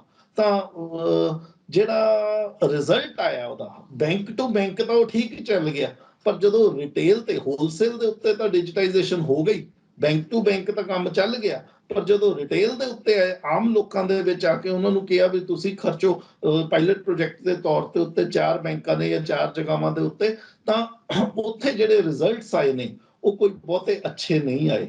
ਇਹਦਾ ਮਤਲਬ ਇਹ ਸੀਗਾ, ਜੋ ਸਾਨੂੰ ਸਾਹਮਣੇ ਨਜ਼ਰ ਆਉਂਦਾ ਕਿ ਜਿਹੜੀ ਡਿਜੀਟਾਈਜੇਸ਼ਨ ਹੈ ਇਹ ਹਜੇ ਲੰਬਾ ਟਾਈਮ ਲਏਗੀ, ਹਜੇ ਛੇਤੀ ਡਿਜੀਟਲ ਇੰਡੀਆ ਨਹੀਂ ਹੋ ਸਕੇਗਾ। ਜਿਸ ਤਰੀਕੇ ਦੇ ਨਾਲ ਸਪੀਡ ਫੜੀ ਸੀਗੀ ਅਸੀਂ, ਉਹ ਜਿਹੜੀ ਸਪੀਡ ਹੈ ਉਹ ਕਿਤੇ ਨਾ ਕਿਤੇ ਰੁਕ ਗਈ ਹੈ। ਸੋ ਦੂਸਰਾ ਮੇਰਾ ਪਾਰਟ ਸੀ ਇਸ ਕੁਐਸਚਨ ਦਾ ਕਿ ਜੋ ਬਾਹਰ ਜਾ ਕੇ ਪੈਸਾ ਕਮਾਣਾ, ਬਾਹਰ ਜਾ ਕੇ ਕੰਮ ਕਰਨਾ, ਵਰਕਿੰਗ ਐਬਰੋਡ, ਵਰਕ ਇਨ ਫੋਰਨ ਕੰਟਰੀਜ਼, ਜੋ ਬੱਚੇ ਜਾ ਰਹੇ ਨੇ ਫਟਾਫਟ ਉੱਥੇ ਜਾ ਕੇ ਸੈਟਲ ਹੋਣਾ ਹੈ, ਉੱਥੇ ਜਾ ਕੇ ਆਪਣਾ ਫਿਊਚਰ ਬਣਾਉਣਾ ਹੈ, ਗੋਲਡਨ ਫਿਊਚਰ ਸਾਡਾ ਉੱਥੇ ਵੇਟ ਕਰਦਾ ਪਿਆ। ਸੋ ਬਾਹਰ ਜਾ ਕੇ ਕੰਮ ਮਿਲਦਾ, ਜੋ ਕੰਮ ਕਰਨਾ ਚਾਹੁੰਦੇ ਨੇ, ਜੋ ਐਜੂਕੇਸ਼ਨ ਹੈ ਉਹਨਾਂ ਦੀ, ਜੋ ਉਹਨਾਂ ਦਾ ਟੈਲੈਂਟ ਹੈ ਉਸ ਦੇ ਮੁਤਾਬਿਕ, ਜਾਂ ਫਿਰ ਜਾ ਕੇ ਕੋਈ ਵੀ ਕੰਮ ਕਰਨਾ ਪੈਂਦਾ ਕਿ ਬਸ ਵਿਦੇਸ਼ 'ਚ ਆ ਕੇ ਅਸੀਂ ਕੰਮ ਕਰਨਾ ਤੇ ਇੱਥੇ ਸੈਟਲ ਹੋਣਾ ਹੈ। ਜਿਹੜਾ ਕੰਮ ਕਰਨ ਤੋਂ ਪੰਜਾਬ ਦੇ ਵਿੱਚ, ਭਾਰਤ ਦੇ ਵਿੱਚ ਗੁਰੇਜ਼ ਕਰਦੇ ਨੇ, ਨਹੀਂ ਜੀ ਸ਼ਰਮ ਆਉਂਦੀ ਹੈ, ਸਾਡੀ ਇੱਜ਼ਤ ਘਟਦੀ ਹੈ, ਉਹੀਓ ਕੰਮ ਉੱਥੇ ਵਿਦੇਸ਼ 'ਚ ਜਾ ਕੇ ਬੜੇ ਚਾਅ ਨਾਲ ਕਰਦੇ ਨੇ, ਬੜੇ ਫਖਰ ਨਾਲ ਕਰਦੇ ਨੇ। ਖਾਨਾ ਸਾਹਿਬ, ਜਦੋਂ ਅਸੀਂ 1990-91 ਤੋਂ ਬਾਅਦ ਇੱਕ ਮਾਡਲ ਅਡਾਪਟ ਕੀਤਾ ਸੀ ਲਿਬਰਲਾਈਜੇਸ਼ਨ, ਪ੍ਰਾਈਵੇਟਾਈਜੇਸ਼ਨ ਤੇ ਗਲੋਬਲਾਈਜੇਸ਼ਨ ਦਾ, ਉਸ ਤੋਂ ਬਾਅਦ ਕੀ ਹੋਇਆ ਸੀ ਕਿ ਅਸੀਂ ਸਰਵਿਸ ਸੈਕਟਰ ਦੇ ਵਿੱਚ ਚਲੇ ਗਏ। ਅਸੀਂ ਮੈਨੂਫੈਕਚਰਿੰਗ 'ਚ ਨਹੀਂ ਗਏ, ਅਸੀਂ ਸਰਵਿਸ 'ਚ ਚਲੇ ਗਏ। ਮੈਨੂਫੈਕਚਰਿੰਗ ਦੇ ਵਿੱਚ ਚੀਨ ਆ ਕੇ ਸਾਨੂੰ ਤਬਾਹ ਕਰ ਗਿਆ। ਚੀਨ ਨੇ ਵਰਲਡ ਦੀ ਫੈਕਟਰੀ ਦੇ ਤੌਰ ਤੇ ਵਰਲਡ ਨੂੰ ਚੀਜ਼ਾਂ ਦੇਣੀਆਂ ਸ਼ੁਰੂ ਕੀਤੀਆਂ, ਸੰਸਾਰ ਭਰ ਨੂੰ ਚੀਜ਼ਾਂ ਦੇਣੀਆਂ ਸ਼ੁਰੂ ਕੀਤੀਆਂ। ਸਾਡਾ ਕੀ ਹੋਇਆ? ਅਸੀਂ ਇੱਕ ਸਰਵਿਸ ਸੈਕਟਰ ਇਕਨੋਮੀ ਬਣ ਗਏ। ਸਾਡਾ ਜਿਹੜਾ ਅਰਥਚਾਰਾ ਹੈ, ਸਾਡੇ ਜਿਹੜੇ ਬੱਚੇ ਨੇ ਉਹ ਆਈਟੀ ਸੈਕਟਰ ਦੇ ਵਿੱਚ ਇੱਥੋਂ ਐਮਸੀਏ ਐਮਬੀਏ ਦੀ ਸਿੱਖਿਆ ਲੈ ਕੇ ਉੱਥੇ ਚਲੇ ਜਾਂਦੇ ਸਨ। ਬਾਹਰਲੀਆਂ ਜਿੰਨੀਆਂ ਕੰਪਨੀਆਂ ਨੇ, ਤੁਸੀਂ ਦੇਖੋ ਟੌਪ ਦੀਆਂ ਕੰਪਨੀਆਂ, ਮੈਂ ਕੁਝ ਨਾਮ ਤੁਹਾਨੂੰ ਗਿਣਾ ਦਿੰਦਾ ਜੀ, ਤੁਸੀਂ ਸਾਰੇ ਜਾਣਦੇ ਹੋ। ਸਤਿਆ ਨਡੇਲਾ ਮਾਈਕਰੋਸਾਫਟ ਦਾ ਸੀਈਓ, ਸੁੰਦਰ ਪਿਚਈ ਗੂਗਲ ਦਾ ਸੀਈਓ, ਪਰਾਗ ਅਗਰਵਾਲ ਟਵਿੱਟਰ ਦੇ ਵਿੱਚ, ਅਰਵਿੰਦ ਕ੍ਰਿਸ਼ਨਾ ਆਈਬੀਐਮ ਦੇ ਵਿੱਚ, ਅਜੇ ਪਾਲ ਬੰਗਾ ਮਾਸਟਰਕਾਰਡ, ਟੌਪ ਦੇ ਜਿਹੜੇ ਕੰਪਨੀਆਂ ਨੇ ਉਹਨਾਂ ਦੇ ਵਿੱਚ ਸਾਡੇ ਟੌਪ ਦੇ ਬੰਦੇ ਪਹੁੰਚੇ। ਅੱਜ ਵੀ ਸਾਡੇ ਬੱਚੇ ਜਿਹੜੇ ਨੇ ਜਦੋਂ ਇੱਥੋਂ ਬਾਹਰ ਜਾਂਦੇ ਨੇ ਉਹਨਾਂ ਨੂੰ ਸਪੋਰਟ ਕੌਣ ਕਰਦਾ? IT sector. ਲੇਕਿਨ ਆਈਟੀ ਸੈਕਟਰ ਮੈਂ ਤੁਹਾਨੂੰ ਪਹਿਲਾਂ ਦੱਸਿਆ ਵੀ ਉਹ ਤਾਂ ਸਮੱਸਿਆਵਾਂ ਨਾਲ ਘਿਰਿਆ ਪਿਆ। 853 ਕੰਪਨੀਆਂ ਨੇ 2022 ਦੇ ਵਿੱਚ 1,37,000 ਲੋਕਾਂ ਨੂੰ ਨੌਕਰੀਆਂ ਦੇ ਵਿੱਚੋਂ ਕੱਢਤਾ। ਔਰ ਜਿਹੜੇ ਯੂਨਾਈਟਿਡ ਨੇਸ਼ਨਸ ਦੇ, ਵਰਲਡ ਬੈਂਕ ਦੇ, OECD ਦੇ ਜਿਹੜੇ ਸਰਵੇ ਆ ਰਹੇ ਨੇ, ਉਹ ਸਰਵੇ ਕਹਿੰਦੇ ਹੈ ਕਿ 2023 ਕਿਸੇ ਤਰੀਕੇ ਦੇ ਨਾਲ ਸੁਖਾਵਾਂ ਨਹੀਂ ਹੋਣ ਵਾਲਾ। ਵਰਲਡ ਦੀ ਗਰੋਥ ਜਿਹੜੀ ਹੈ ਉਹ ਨਹੀਂ ਅੱਛੀ ਹੋਏਗੀ। ਤਾਂ ਇਹਦਾ ਮਤਲਬ ਹੈ ਵੀ ਅਸੀਂ ਘੱਟੋ ਘੱਟ ਵੀ 2 ਸਾਲ ਹਜੇ ਸਾਡੇ ਬੱਚਿਆਂ ਨੂੰ ਚੰਗੀ ਨੌਕਰੀਆਂ ਜਿਹੜੀਆਂ ਨੇ ਬਾਹਰਲੇ ਮੁਲਕਾਂ ਦੇ ਵਿੱਚ ਜਾ ਕੇ ਵੀ ਮਿਲਣ ਦੀ ਉਮੀਦ ਘੱਟ ਹੈ। ਸਾਡੇ ਬੱਚੇ, ਮੈਂ ਤਾਂ ਇਹ ਦੇਖ ਰਿਹਾ ਵੀ ਉਹ ਮੈਨੂੰ ਖਦਸ਼ਾ ਜਿਹੜਾ ਹੈ ਉਹ ਇਹ ਹੈ ਕਿ ਉੱਥੇ ਦੇ ਬੱਚੇ ਜਿਹੜੇ ਆਲਰੇਡੀ ਗਏ ਹੋਏ ਆ ਉਹ ਵਾਪਸ ਆ ਜਾਣਗੇ। ਸਾਡਾ ਜਿਹੜਾ ਪੈਸਾ ਮਾਂ-ਬਾਪ ਨੇ ਲਾਇਆ ਸੀਗਾ ਬੱਚਿਆਂ ਨੂੰ ਭੇਜਣ ਦੇ ਲਈ ਇੰਨਾ, ਉਹ ਕਿਤੇ ਖਰਾਬ ਨਾ ਹੋ ਜਾਏ। ਪ੍ਰਮਾਤਮਾ ਕਰੇ ਵੀ ਉਹਨਾਂ ਨੂੰ ਉੱਥੇ ਉਨੀ ਕੁ ਨੌਕਰੀ ਮਿਲ ਜਾਏ ਵੀ ਉਹ ਆਪਣਾ ਰਹਿਣ ਸਹਿਣ ਪ੍ਰੋਪਰਲੀ ਕਰ ਲੈਣ। ਇੱਕ ਲੇਟੈਸਟ ਡੇਟਾ ਇਹਦੇ ਵਿੱਚ ਆਇਆ, ਉਹ ਪਿਛਲੇ ਮਹੀਨੇ ਦਾ ਆਇਆ। ਪਿਛਲੇ ਮਹੀਨੇ ਕੀ ਹੋਇਆ? ਅਮਰੀਕਾ ਦੇ ਵਿੱਚ ਬੇਰੁਜ਼ਗਾਰੀ ਭੱਤਾ ਲੈਣ ਦੇ ਲਈ, ਕਿਉਂਕਿ ਉੱਥੇ ਜੇ ਨੌਕਰੀਆਂ ਨਹੀਂ ਮਿਲਦੀਆਂ, ਸਾਡੇ ਨਾਲ ਉਹਨਾਂ ਦਾ ਸਿਸਟਮ ਬਿਲਕੁਲ ਵੱਖ ਹੈ। ਜੇ ਉੱਥੇ ਨੌਕਰੀਆਂ ਨਹੀਂ ਮਿਲਦੀਆਂ ਤਾਂ ਉੱਥੇ ਦੀ ਸਰਕਾਰ ਉੱਥੇ ਬੇਰੁਜ਼ਗਾਰੀ ਭੱਤਾ ਦਿੰਦੀ ਹੈ ਲੋਕਾਂ ਨੂੰ, ਉਹਨਾਂ ਨੂੰ ਮਰਨ ਦੇ ਲਈ ਹਾਲਾਤਾਂ ਦੇ ਹਵਾਲੇ ਨਹੀਂ ਕਰ ਦਿੰਦੀ। ਤਾਂ ਉੱਥੇ ਜਿਹੜਾ ਹੋਇਆ, ਉੱਥੇ 2 ਲੱਖ ਲੋਕਾਂ ਨੇ ਰਜਿਸਟਰ ਕਰਤਾ ਵੀ ਅਸੀਂ ਮਰਨ ਲੱਗੇ ਆ, ਸਾਨੂੰ ਜਿਹੜਾ ਭੱਤਾ ਹੈਗਾ ਬੇਰੁਜ਼ਗਾਰੀ ਦਾ ਉਹ ਦਿੱਤਾ ਜਾਏ। ਤਾਂ ਜਦੋਂ ਉੱਥੇ ਦੇ ਜਿਹੜੇ ਬਸ਼ਿੰਦੇ ਨੇ, ਜਦੋਂ ਉਹਨਾਂ ਨੂੰ ਨੌਕਰੀਆਂ ਨਹੀਂ ਮਿਲ ਰਹੀਆਂ, ਤਾਂ ਅਸੀਂ ਕਿੱਦਾਂ ਸੋਚ ਸਕਦੇ ਹਾਂ ਵੀ ਸਾਡੇ ਬੱਚਿਆਂ ਦੇ ਲਈ ਕੋਈ ਸੁਖਾਵਾਂ ਭਵਿੱਖ ਹੈਗਾ ਬਾਹਰ ਜਾ ਕੇ? ਸੋ ਸਮੱਸਿਆਵਾਂ ਆਪਾਂ ਸਾਰੀਆਂ ਡਿਸਕਸ ਕਰ ਲਈਆਂ। ਮਾਪਿਆਂ ਦੇ ਮਨ ਦੇ ਹਾਲਾਤ ਕੀ ਨੇ ਉਹ ਵੀ ਡਿਸਕਸ ਕਰ ਲਏ, ਬੱਚਿਆਂ ਦੇ ਮਨ ਦੇ ਹਾਲਾਤ ਕੀ ਨੇ ਉਹ ਵੀ ਡਿਸਕਸ ਕਰ ਲਏ, ਕਿਉਂਕਿ ਬੱਚਿਆਂ ਨੂੰ ਵਿਦੇਸ਼ ਭੇਜਣਾ ਮਾਪਿਆਂ ਵਾਸਤੇ ਕੋਈ ਸੌਖਾ ਨਹੀਂ ਹੁੰਦਾ, ਫਾਈਨੈਂਸ਼ੀਅਲੀ ਵੀ ਤੇ ਇਮੋਸ਼ਨਲੀ ਵੀ। ਕਿਉਂਕਿ ਆਪਣੇ ਪਾਲੇ ਹੋਏ ਬੱਚੇ ਨੂੰ, ਜਿਹਨੂੰ ਜਨਮ ਦਿੱਤਾ, ਆਪਣੇ ਤੋਂ ਵੱਖ ਕਰਕੇ ਇੱਕ ਸੁਨਹਿਰੇ ਭਵਿੱਖ ਵਾਸਤੇ ਬਾਹਰ ਭੇਜਣਾ, ਉੱਥੇ ਕਹਿਣਾ ਸੈਟਲ ਹੋ, ਫਿਰ ਕਿਤੇ ਨਾ ਕਿਤੇ ਇਹ ਉਮੀਦ ਵੀ ਰੱਖਣੀ ਕਿ ਉੱਥੇ ਸੈਟਲ ਹੋ ਜਾਏਗਾ, ਵਧੀਆ ਬਣ ਜਾਏਗਾ ਤੇ ਸਾਨੂੰ ਵੀ ਉੱਥੇ ਸੱਦ ਲਏਗਾ। ਸੋ ਅਸੀਂ ਕਹਿੰਦੇ ਹਾਂ ਕਿ ਪੰਜਾਬ ਦੇ ਵਿੱਚ ਜਾਂ ਭਾਰਤ ਦੇ ਵਿੱਚ ਸਾਨੂੰ ਜਸਟਿਸ ਨਹੀਂ ਮਿਲਦਾ, ਕਾਨੂੰਨ ਵਿਵਸਥਾ ਗੜਬੜਾਈ ਹੋਈ ਹੈ। ਬਾਹਰ ਜਾ ਕੇ ਸਾਨੂੰ ਚੈਨ ਮਿਲੇਗਾ ਕਿਉਂਕਿ ਉੱਥੇ ਕਾਨੂੰਨ ਵਿਵਸਥਾ ਬਿਲਕੁਲ ਅੰਡਰ ਕੰਟਰੋਲ ਹੈ, ਉੱਥੇ ਲਾਈਫ ਬਿਲਕੁਲ ਸਿਕਿਉਰ ਹੈ। ਇਨਸਾਨ ਨੂੰ ਸਿਕਿਉਰਿਟੀ ਚਾਹੀਦੀ ਹੈ, ਲਾਈਫ ਦੀ security, social security, financial security, ਤਮਾਮ ਤਰ੍ਹਾਂ ਦੀਆਂ ਸਿਕਿਉਰਿਟੀਜ਼ ਚਾਹੀਦੀਆਂ ਨੇ। ਉਹ ਸਾਨੂੰ ਐਬਰੋਡ ਫੋਰਨ ਦੀ ਲੈਂਡ ਦੇ ਉੱਤੇ ਜ਼ਿਆਦਾ ਦਿਖਦਾ ਹੈ, ਤਾਂ ਹੀ ਅਸੀਂ NRI ਬਣਨਾ ਪਸੰਦ ਕਰਦੇ ਹਾਂ। ਜੇ ਭਾਰਤ ਦੇ ਵਿੱਚ, ਪੰਜਾਬ ਦੇ ਵਿੱਚ ਉਹ ਘੱਟ ਮਿਲਦਾ ਹੈ। ਹਾਲਾਂਕਿ CM ਮਾਨ ਕਹਿੰਦੇ ਨੇ ਕਿ ਅਸੀਂ ਪੰਜਾਬ ਦੇ ਅੰਦਰ ਐਸੀ ਸਥਿਤੀ ਪੈਦਾ ਕਰ ਦਾਂਗੇ ਕਿ ਗੋਰੇ ਵੀ ਆਉਣਗੇ ਪੰਜਾਬ ਦੇ ਵਿੱਚ ਨੌਕਰੀ ਕਰਨ ਵਾਸਤੇ। ਪਤਾ ਨਹੀਂ ਉਹ ਕਿੱਦਾਂ ਕਰਨਗੇ, ਇਹ ਤਾਂ ਰੱਬ ਹੀ ਜਾਣਦਾ ਹੈ। ਖਜ਼ਾਨੇ ਖਾਲੀ ਨੇ, ਪਲੈਨਿੰਗ ਕੋਈ ਹੈ ਨਹੀਂ, ਕੋਈ ਇਹਨਾਂ ਕੋਲ ਰੋਡ ਮੈਪ ਨਹੀਂ, ਕੋਈ ਇਹਨਾਂ ਕੋਲ ਸਟ੍ਰੈਟਜੀ ਨਹੀਂ। ਇੱਕ ਗੱਲਾਂ ਨੇ, ਗੱਲਾਂ ਦੇ ਨਾਲ ਇਹ ਰੰਗਲਾ ਪੰਜਾਬ ਵੀ ਬਣਾਉਂਦੇ ਪਏ ਨੇ ਤੇ ਸਾਡੇ ਖਜ਼ਾਨੇ ਵਿੱਚ ਪੈਸਾ ਵੀ ਨਹੀਂ ਹੈ, ਬਿਨਾਂ ਪੈਸੇ ਤੋਂ ਵੀ ਇਹ ਰੰਗਲਾ ਪੰਜਾਬ ਬਣਾਉਂਦੇ ਪਏ ਨੇ। ਪੋਸੀਬਲ ਕਿਵੇਂ ਹੋਏਗਾ ਕੁਝ ਨਹੀਂ ਜਾਣਦੇ, ਕੋਈ ਵੀ ਨਹੀਂ ਜਾਣਦਾ। ਪਤਾ ਨਹੀਂ ਇਹਨਾਂ ਕੋਲ ਕਿਹੜੀ ਉਹ ਪਲਾਨ ਹੈਗੀ ਹੈ, ਅਜੇ ਤੱਕ ਤਾਂ ਕਿਸੇ ਦੇ ਸਾਹਮਣੇ ਆਈ ਨਹੀਂ। ਸਿੱਧੂ ਸਾਹਿਬ ਨੇ ਵੀ ਇੱਕ ਮਾਡਲ ਪੇਸ਼ ਕਰਨਾ ਸੀ ਪੰਜਾਬ ਨੂੰ ਰੰਗਲਾ ਪੰਜਾਬ ਬਣਾਉਣ ਦਾ, ਸਿੱਧੂ ਸਾਹਿਬ ਦਾ ਮਾਡਲ ਵੀ ਸਾਹਮਣੇ ਨਹੀਂ ਆਇਆ, ਮਾਨ ਸਾਹਿਬ ਦਾ ਮਾਡਲ ਵੀ ਸਾਹਮਣੇ ਨਹੀਂ ਆਇਆ। ਗੱਲਾਂ ਜ਼ਰੂਰ ਸਾਹਮਣੇ ਆਉਂਦੀਆਂ ਪਈਆਂ ਨੇ, ਰੰਗਲਾ ਪੰਜਾਬ ਬਣਾਉਣਾ, ਪਤਾ ਨਹੀਂ ਕਿੱਦਾਂ ਬਣਾਉਣਾ ਹੈ। ਕਿਉਂਕਿ ਰੋਡ ਮੈਪ ਹੋਵੇ, ਕੋਈ ਸਟ੍ਰੈਟਜੀ ਹੋਵੇ, ਕੋਈ ਪਲੈਨਿੰਗ ਹੋਵੇ ਸਾਡੇ ਸਾਹਮਣੇ ਰੱਖਣ, ਤਾਂ ਸਾਰੇ ਮਿਲ ਜੁਲ ਕੇ ਉਹਦੇ ਉੱਤੇ ਕੰਮ ਕਰੀਏ, ਉਹਨਾਂ ਦਾ ਸਾਥ ਦਈਏ। ਜਿਵੇਂ ਕਿ ਡੈਮੋਕ੍ਰੇਸੀ ਦੇ ਵਿੱਚ ਸਾਰੇ ਨਾਗਰਿਕਾਂ ਨੂੰ ਸਰਕਾਰ ਦਾ ਸਾਥ ਦੇਣਾ ਚਾਹੀਦਾ, ਪਰ ਕੋਈ ਰੋਡ ਮੈਪ, ਕੋਈ ਪਲੈਨਿੰਗ ਹੋਵੇ ਜਿਹਦੇ ਉੱਤੇ ਅਸੀਂ ਸਾਥ ਦੇ ਸਕੀਏ, ਅਸੀਂ ਵੀ ਸੋਚ ਸਕੀਏ, ਆਪਣੇ ਵਿਚਾਰ ਦੇ ਸਕੀਏ। ਉਹ ਸਾਨੂੰ ਕਿਤੇ ਵੀ ਦਿਖਾਈ ਨਹੀਂ ਦੇ ਰਿਹਾ, ਤੇ ਪਤਾ ਨਹੀਂ ਇਹ ਕਿੱਦਾਂ ਰੰਗਲਾ ਪੰਜਾਬ ਬਣਾਉਣਾ ਤੇ ਕਿੱਦਾਂ ਇੰਪਲੋਇਮੈਂਟ ਪੈਦਾ ਕਰਨੀ ਹੈ। ਬਸ ਇੱਕੋ ਗੱਲ ਕਰੀ ਜਾ ਰਹੇ ਨੇ, ਅਸੀਂ ਨੌਕਰੀਆਂ ਦੇ ਰਹੇ ਹਾਂ, ਅਸੀਂ ਨੌਕਰੀਆਂ ਦੇ ਰਹੇ ਹਾਂ। ਤੁਹਾਡੀ ਗੱਲ ਬਿਲਕੁਲ ਠੀਕ ਹੈ, ਸਰਵਿਸ ਸੈਕਟਰ ਨੂੰ ਪ੍ਰਮੋਟ ਕਰ ਰਹੇ ਹਾਂ ਅਸੀਂ, ਇੰਡਸਟਰੀ ਨੂੰ ਕਿਉਂ ਨਹੀਂ ਪ੍ਰਮੋਟ ਕਰ ਰਹੇ? ਇਨਵੈਸਟਰਸ ਕਿਉਂ ਨਹੀਂ ਆ ਰਹੇ? ਕਿਉਂਕਿ ਉਹਨਾਂ ਨੂੰ ਸ਼ਾਇਦ ਇੱਥੇ ਸਿਕਿਉਰਿਟੀ ਨਹੀਂ ਦਿਖਦੀ ਪਈ, ਸ਼ਾਇਦ ਇੱਥੇ ਐਡਮਿਨਿਸਟ੍ਰੇਸ਼ਨ ਦੇ ਵਿੱਚ ਸਿਕਿਉਰਿਟੀ ਨਹੀਂ ਦਿਖਦੀ, ਪੰਜਾਬ ਦੇ ਹਾਲਾਤਾਂ ਦੇ ਵਿੱਚ ਸਿਕਿਉਰਿਟੀ ਨਹੀਂ ਦਿਖਦੀ। ਜੋ ਵੀ ਉਹਨਾਂ ਦੇ ਕੇਸਿਸ ਨੇ, ਹਜੇ ਤੱਕ ਕੋਈ ਇਨਵੈਸਟਰ ਨਹੀਂ ਆਇਆ ਸਾਡੇ ਕੋਲ। ਸੋ ਅਸੀਂ ਇਹ तमाम ਗੱਲਾਂ ਕਰਦੇ ਹੋਏ ਇਸ ਨਤੀਜੇ ਤੇ ਪਹੁੰਚਦੇ ਹਾਂ ਕਿ ਪੰਜਾਬ ਦੇ ਵਿੱਚ, ਭਾਰਤ ਦੇ ਵਿੱਚ ਜਾਂ ਦੁਨੀਆ ਦੇ ਵਿੱਚ ਇੰਪਲੋਇਮੈਂਟ ਕਿੱਦਾਂ ਪੈਦਾ ਕੀਤੀ ਜਾਵੇ, ਬੇਰੁਜ਼ਗਾਰੀ ਕਿੱਦਾਂ ਦੂਰ ਕੀਤੀ ਜਾਵੇ। ਪਿਰਾਮਿਡ ਅਸੀਂ ਉੱਤੋਂ ਤੋਂ ਥੱਲੇ ਲੈ ਕੇ ਆਏ ਹਾਂ, ਹੁਣ ਰਿਵਰਸ ਕਰ ਲੈਂਦੇ ਹਾਂ ਪਿਰਾਮਿਡ ਨੂੰ, ਥੱਲੇ ਤੋਂ ਉੱਤੇ ਜਾਂਦੇ ਹਾਂ ਕਿ ਪੰਜਾਬ ਤੋਂ ਭਾਰਤ, ਭਾਰਤ ਤੋਂ ਪੂਰੀ ਦੁਨੀਆ ਦੇ ਵਿੱਚ ਇਹ ਨੌਕਰੀ ਕਿੱਦਾਂ ਪੈਦਾ ਕੀਤੀ ਜਾਵੇ, ਬੇਰੁਜ਼ਗਾਰੀ ਕਿਵੇਂ ਦੂਰ ਕੀਤੀ ਜਾਵੇ। ਕੁਝ ਬਰੀਫ ਜਿਹਾ ਆਨਸਰ ਤੁਹਾਡੇ ਵੱਲੋਂ। ਇਹਦੇ ਲਈ ਸਾਨੂੰ ਦੋ ਪਾਸੋਂ ਯਤਨ ਕਰਨ ਦੀ ਲੋੜ ਹੈ, ਇੱਕ ਤਾਂ ਸ਼ਾਰਟ ਟਰਮ, ਇੱਕ ਲੌਂਗ ਟਰਮ। ਜਿਹੜੇ ਸ਼ਾਰਟ ਟਰਮ ਦੇ ਵਿੱਚ ਹੈ, ਸ਼ਾਰਟ ਟਰਮ ਦੇ ਵਿੱਚ ਮੈਨੂੰ ਇਦਾਂ ਲੱਗਦਾ ਵੀ ਇੱਕ ਤਾਂ ਮਨਰੇਗਾ ਨੂੰ ਅਸੀਂ ਥੋੜਾ ਜਿਹਾ ਠੀਕ ਕਰੀਏ ਹੋਰ ਤਰੀਕੇ ਨਾਲ। ਅਰਬਨ ਮਨਰੇਗਾ ਦੀ ਗੱਲ ਹੋਈ ਸੀ, ਜੇ ਅਰਬਨ ਮਨਰੇਗਾ ਆ ਜਾਂਦੀ ਹੈ, ਚਲੋ ਉਹ ਵੀ ਕਿਸੇ ਹੱਦ ਤੱਕ ਕੰਮ ਠੀਕ ਹੈ, ਲੋਕਾਂ ਨੂੰ ਟੈਂਪਰੇਰੀ ਇੱਕ ਰਿਲੀਫ ਮਿਲੇਗੀ ਉਹਦੇ ਨਾਲ। ਦੂਜਾ ਜਿਹੜਾ ਮਨਰੇਗਾ ਦੇ ਵਿੱਚ ਨੌਕਰੀਆਂ ਹੀ ਨਹੀਂ ਮਿਲ ਰਹੀਆਂ, ਕਿਉਂਕਿ 40 ਦਿਨ ਦਾ ਰੁਜ਼ਗਾਰ ਮਿਲਦਾ ਮਨਰੇਗਾ ਦੇ ਵਿੱਚ, ਉਹਨੂੰ ਥੋੜਾ ਜਿਹਾ ਹੋਰ ਕਰੈਕਟ ਕੀਤਾ ਜਾਵੇ, ਇਹਦੀ ਐਲੋਕੇਸ਼ਨ ਹੋਰ ਵਧਾਈ ਜਾਵੇ, ਤਾਂ ਕਿ ਮਨਰੇਗਾ ਵਰਗੀ ਸਕੀਮ ਜਿਹੜੀ ਹੈ ਲੋਕਾਂ ਨੂੰ ਟੈਂਪਰੇਰੀ 2-3 ਸਾਲ ਦਾ ਰਿਲੀਫ ਦੇਵੇ, ਜਦ ਤੱਕ ਹਾਲਾਤ ਪੂਰੇ ਸੁਖਾਵੇਂ ਨਹੀਂ ਹੋ ਜਾਂਦੇ। ਪਹਿਲੀ ਚੀਜ਼ ਤਾਂ ਮੈਨੂੰ ਇਦਾਂ ਲੱਗਦੀ ਹੈ ਵੀ ਮਨਰੇਗਾ ਦੇ ਵਿੱਚ ਅਸੀਂ ਐਲੋਕੇਸ਼ਨ ਕਰਕੇ ਅਰਬਨ ਮਨਰੇਗਾ ਲਿਆਉਣ ਦੀ ਲੋੜ ਹੈ, ਤਾਂ ਅਰਬਨ ਏਰੀਆ ਚ, ਰੂਰਲ ਦੇ ਵਿੱਚ ਤਾਂ ਉਹਨੂੰ ਹੋਰ ਸਟਰੈਂਥਨਿੰਗ ਕਰੀਏ। ਦੂਜੀ ਚੀਜ਼ ਜਿਹੜੀ ਹੈ ਵੀ 2010 ਤੋਂ ਬਾਅਦ ਹੀ ਅਸੀਂ ਦੇਖ ਰਹੇ ਹਾਂ, ਰਾਦਰ 2009 ਤੋਂ ਬਾਅਦ ਜਦੋਂ ਮੈਡਮ ਸੋਨੀਆ ਗਾਂਧੀ ਹੋਣੀ UPA 2 ਜਿਹੜੀ ਸਰਕਾਰ ਸੀ ਉਹ ਬਣੀ, ਉਸ ਤੋਂ ਬਾਅਦ ਕੀ ਹੋਇਆ ਕਿ ਸਬਸਿਡੀਜ਼ ਦੇ ਉੱਤੇ ਸਾਡਾ ਜ਼ੋਰ ਜ਼ਿਆਦਾ ਰਿਹਾ। ਉਹਨਾਂ ਨੇ ਫਾਰਮਰਸ ਨੂੰ ਸਬਸਿਡੀ ਦੇ ਦਿੱਤੀ, ਫਿਰ ਕਦੇ ਕੋਈ ਲੋਨ ਵੇਵਰਸ ਮਿਲ ਗਏ। ਇਹ ਚੀਜ਼ਾਂ ਜਿਹੜੀਆਂ ਨੇ, ਇਹ ਕਿਤੋਂ ਨਾ ਕਿਤੋਂ ਜਿਹੜਾ ਪੈਸਾ ਕੈਪੀਟਲ ਐਕਸਪੈਂਡੀਚਰ ਦੇ ਤੌਰ ਤੇ ਜਾਣਾ ਸੀ, ਕੈਪੀਟਲ ਐਕਸਪੈਂਡੀਚਰ ਹੁੰਦਾ ਜਿਹੜਾ ਇਨਵੈਸਟਮੈਂਟ ਦੇ ਤੌਰ ਤੇ ਜਾਣਾ ਸੀ, ਜਿਹਦੇ ਨਾਲ ਮਸ਼ੀਨਾਂ ਬਣਨੀਆਂ ਸੀ, ਕੋਈ ਬੁਨਿਆਦੀ ਢਾਂਚਾ ਬਣਨਾ ਸੀ, ਉਹ ਪੈਸਾ ਉੱਥੋਂ ਦੀ ਨਿਕਲ ਕੇ, ਉਹ ਠੋਸ ਚੀਜ਼ ਸੀਗੀ, ਇਨਵੈਸਟਮੈਂਟ ਇੱਕ ਠੋਸ ਚੀਜ਼ ਹੈ, ਉਹਦੇ ਚੋਂ ਨਿਕਲ ਕੇ ਸੌਫਟ ਫਾਰਮ ਦੇ ਵਿੱਚ ਯੂਜ਼ ਹੋਣਾ ਸ਼ੁਰੂ ਹੋ ਗਿਆ। ਸਬਸਿਡੀਆਂ ਦੇ ਦਿੱਤੀਆਂ, ਛੋਟੀਆਂ ਸਬਸਿਡੀਆਂ। ਅੱਜ ਤਾਂ ਤੁਹਾਨੂੰ ਸਬਸਿਡੀ ਮਿਲ ਗਈ, ਚੰਗੀ ਲੱਗਦੀ ਹੈ, ਪਰ ਲੌਂਗ ਰਨ ਦੇ ਵਿੱਚ ਜਿਹੜਾ ਤੁਹਾਨੂੰ 10 ਸਾਲ ਬਾਅਦ ਤੁਹਾਨੂੰ ਇੱਕ ਐਸੈਟ ਮਿਲਣਾ ਸੀਗਾ, ਜਿਹਨੂੰ ਤੁਸੀਂ ਲਾਈਫ ਲੌਂਗ ਯੂਜ਼ ਕਰਦੇ, ਇੱਕ ਪਾਵਰ ਪ੍ਰੋਜੈਕਟ ਬਣ ਸਕਦਾ ਸੀ, ਰੇਲਵੇ ਲਾਈਨ ਵਿਛਾਈ ਜਾ ਸਕਦੀ ਸੀ, ਕੋਈ ਡੈਮ ਬਣਾਇਆ ਜਾ ਸਕਦਾ ਸੀ, ਜਿਹੜਾ ਇਦਾਂ ਦਾ ਠੋਸ ਇੱਕ ਪ੍ਰੋਜੈਕਟ ਮਿਲਣਾ ਸੀ, ਉਹਦੇ ਚੋਂ ਪੈਸਾ ਲੀਕ ਹੋ ਕੇ ਸਬਸਿਡੀਜ਼ ਦੇ ਤੌਰ ਤੇ ਜਾਣਾ ਸ਼ੁਰੂ ਹੋ ਗਿਆ। ਮੈਂ ਥੋੜਾ ਜਿਹਾ ਇਸ ਚੀਜ਼ ਦੇ ਵਿੱਚ ਪੰਜਾਬ ਸਰਕਾਰ ਦੀ, ਤੁਸੀਂ ਤਾਂ ਬਹੁਤ ਵੱਡੀਆਂ ਗੱਲਾਂ ਕੀਤੀਆਂ, ਮੈਂ ਥੋੜਾ ਜਿਹਾ ਇਹ ਸੋਚਦਾ ਕਿ ਪੰਜਾਬ ਸਰਕਾਰ ਜਿਹੜੀ ਫ੍ਰੀਵੀਜ਼ ਦੀ ਗੱਲ ਕਰਦੀ ਹੈ, ਉਹ ਵੀ ਕਿਸੇ ਹੱਦ ਤੱਕ ਬਹੁਤੀ ਜਾਇਜ਼ ਨਹੀਂ ਹੈ।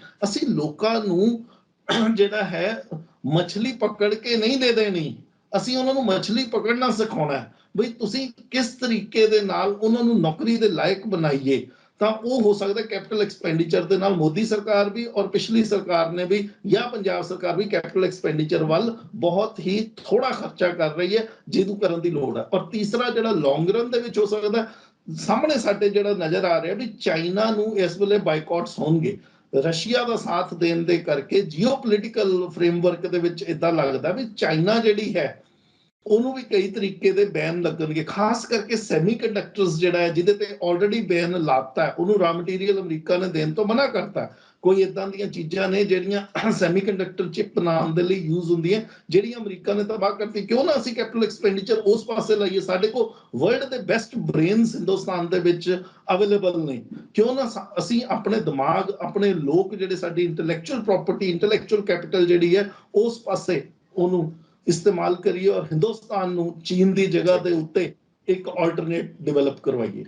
ਡੈਫੀਨੇਟਲੀ, ਕਿਉਂਕਿ ਐਕਸਪਰਟਸ ਮੰਨਦੇ ਨੇ, ਜਿਹਨੂੰ ਇਹ FDI ਕਹਿੰਦੇ ਨੇ ਨਾ, ਕਿ ਫੋਰਨ ਡਾਇਰੈਕਟ ਇਨਵੈਸਟਮੈਂਟ, ਉਹ ਹੁੰਦੀ ਹੈ ਸ਼ੇਅਰ ਮਾਰਕੀਟ ਦੇ ਵਿੱਚ। ਦੈਟ ਇਜ਼ ਨਾਟ FDI, ਉਹ ਤੇ ਫਾਈਨੈਂਸ਼ੀਅਲ ਕੈਪੀਟਲ ਹੈ। ਜਿੱਧਰ ਜ਼ਿਆਦਾ ਪ੍ਰੋਫਿਟ ਮਿਲੇਗਾ, ਉਹ ਸਾਰਾ ਇਨਵੈਸਟਮੈਂਟ ਆਪਣੀ ਸਾਰੇ ਕੈਪੀਟਲ ਨੂੰ ਉੱਧਰ ਸ਼ਿਫਟ ਕਰ ਜਾਣਗੇ, ਉੱਧਰ ਜਾ ਕੇ ਆਪਣਾ ਮੁਨਾਫਾ ਕਮਾਉਣਗੇ। ਜਿਵੇਂ ਅਮਰੀਕਾ ਦੇ ਵਿੱਚ ਜਦੋਂ ਵਿਆਜ ਦਰਾਂ ਵਧਾ ਦਿੱਤੀਆਂ ਗਈਆਂ ਤੇ ਸਾਰਾ ਪੈਸਾ ਉੱਧਰ ਮੂਵ ਕਰ ਗਿਆ। ਸੋ ਉਹ ਤਾਂ ਵਪਾਰੀ ਲੋਕ ਨੇ, ਸ਼ੇਅਰ ਮਾਰਕੀਟ ਖੇਡਦੇ ਨੇ, ਜਿੱਥੇ ਉਹਨਾਂ ਨੂੰ ਪ੍ਰੋਫਿਟ ਲੱਗੇਗਾ ਉਧਰ ਉਹ ਆਪਣਾ ਸਾਰਾ ਕੈਪੀਟਲ ਲੈ ਕੇ ਚਲੇ ਜਾਣਗੇ, ਇਨਵੈਸਟਮੈਂਟ ਉਧਰ ਕਰਨਗੇ। That is not FDI।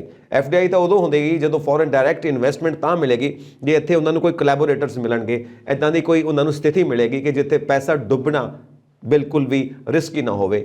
ਪੈਸਾ ਡੁੱਬਣਾ ਬਿਲਕੁਲ ਵੀ ਸੰਭਵ ਨਾ ਹੋਵੇ। ਪੋਸੀਬਿਲਿਟੀਜ਼ ਹੋਣ ਕਿ ਉਹਨਾਂ ਨੂੰ ਵਿਨ ਵਿਨ ਸਿਚੁਏਸ਼ਨ ਮਿਲੇ, ਉਹ ਪ੍ਰੋਫਿਟ ਕਮਾਉਣ, because business means profit, bottom line is profit. So economy ਆਪਾਂ ਡਿਸਕਸ ਕਰ ਰਹੇ ਹਾਂ, ਰੋਜ਼ਗਾਰ ਆਪਾਂ ਡਿਸਕਸ ਕਰ ਰਹੇ ਹਾਂ। ਰੋਜ਼ਗਾਰ ਵੀ ਉਦੋਂ ਜਨਰੇਟ ਹੋਏਗਾ ਜਦੋਂ ਪੂਰੀ ਇਕਨੋਮੀ ਦਾ ਬੇਸ ਪ੍ਰੋਫਿਟ ਹੈ, ਤਾਂ ਰੋਜ਼ਗਾਰ ਪ੍ਰੋਫਿਟ ਨੂੰ ਸਪੋਰਟ ਕਰੇਗਾ, ਰੋਜ਼ਗਾਰ ਇਕਨੋਮੀ ਨੂੰ ਸਪੋਰਟ ਕਰੇਗਾ।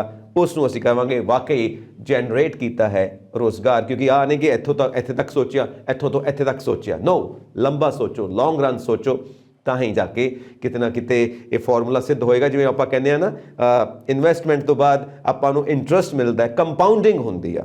ਜਦੋਂ ਕੰਪਾਊਂਡ ਇੰਟਰਸਟ ਬਣਦਾ ਹੈ ਹਰ ਚੀਜ਼ ਦੇ ਵਿੱਚ, ਜਦੋਂ ਕੰਪਾਊਂਡਿੰਗ ਹੋਏਗੀ, ਇੰਪਲੋਇਮੈਂਟ ਦੇ ਵਿੱਚ ਵੀ ਕੰਪਾਊਂਡਿੰਗ ਹੋਏਗੀ, ਜਦੋਂ ਉਹ ਇਕਨੋਮੀ ਨੂੰ ਸਪੋਰਟ ਕਰੇਗੀ, ਸੋਸਾਇਟੀ ਨੂੰ ਸਪੋਰਟ ਕਰੇਗੀ। ਸੋ ਕੰਪਾਊਂਡਿੰਗ ਇਜ਼ ਦ ਬੇਸ, ਤਾਂ ਹੀ ਪ੍ਰੋਫਿਟ ਹੋਏਗਾ। ਸੋ ਰਾਜੀਵ ਜੀ, ਬਹੁਤ ਬਹੁਤ ਸ਼ੁਕਰੀਆ, ਥੈਂਕ ਯੂ ਸੋ ਮਚ। ਇਸ ਵਿਸ਼ੇ ਦੇ ਉੱਤੇ ਤੁਸੀਂ ਸਾਡੇ ਨਾਲ ਆਪਣੀ ਰਿਸਰਚ, ਆਪਣੀ ਖੋਜ ਸਾਂਝੀ ਕੀਤੀ, ਥੈਂਕ ਯੂ ਸੋ ਮਚ। ਮਿਹਰਬਾਨੀ। ਸੋ ਅਸੀਂ ਆਪਣੇ ਦਰਸ਼ਕਾਂ ਨੂੰ ਕਹਾਂਗੇ ਕਿ ਤੁਸੀਂ ਵੀ ਆਪਣੇ ਵਿਚਾਰ ਸਾਨੂੰ ਇਸ ਵਿਸ਼ੇ ਦੇ ਉੱਤੇ ਜ਼ਰੂਰ ਇਨਬਾਕਸ ਕਰੋ। ਸਾਡਾ ਟੀਵੀ ਚੈਨਲ ਪੰਜਾਬ ਮਿਲ USA TV ਸਬਸਕ੍ਰਾਈਬ ਕਰੋ। ਸਤਿ ਸ਼੍ਰੀ ਅਕਾਲ।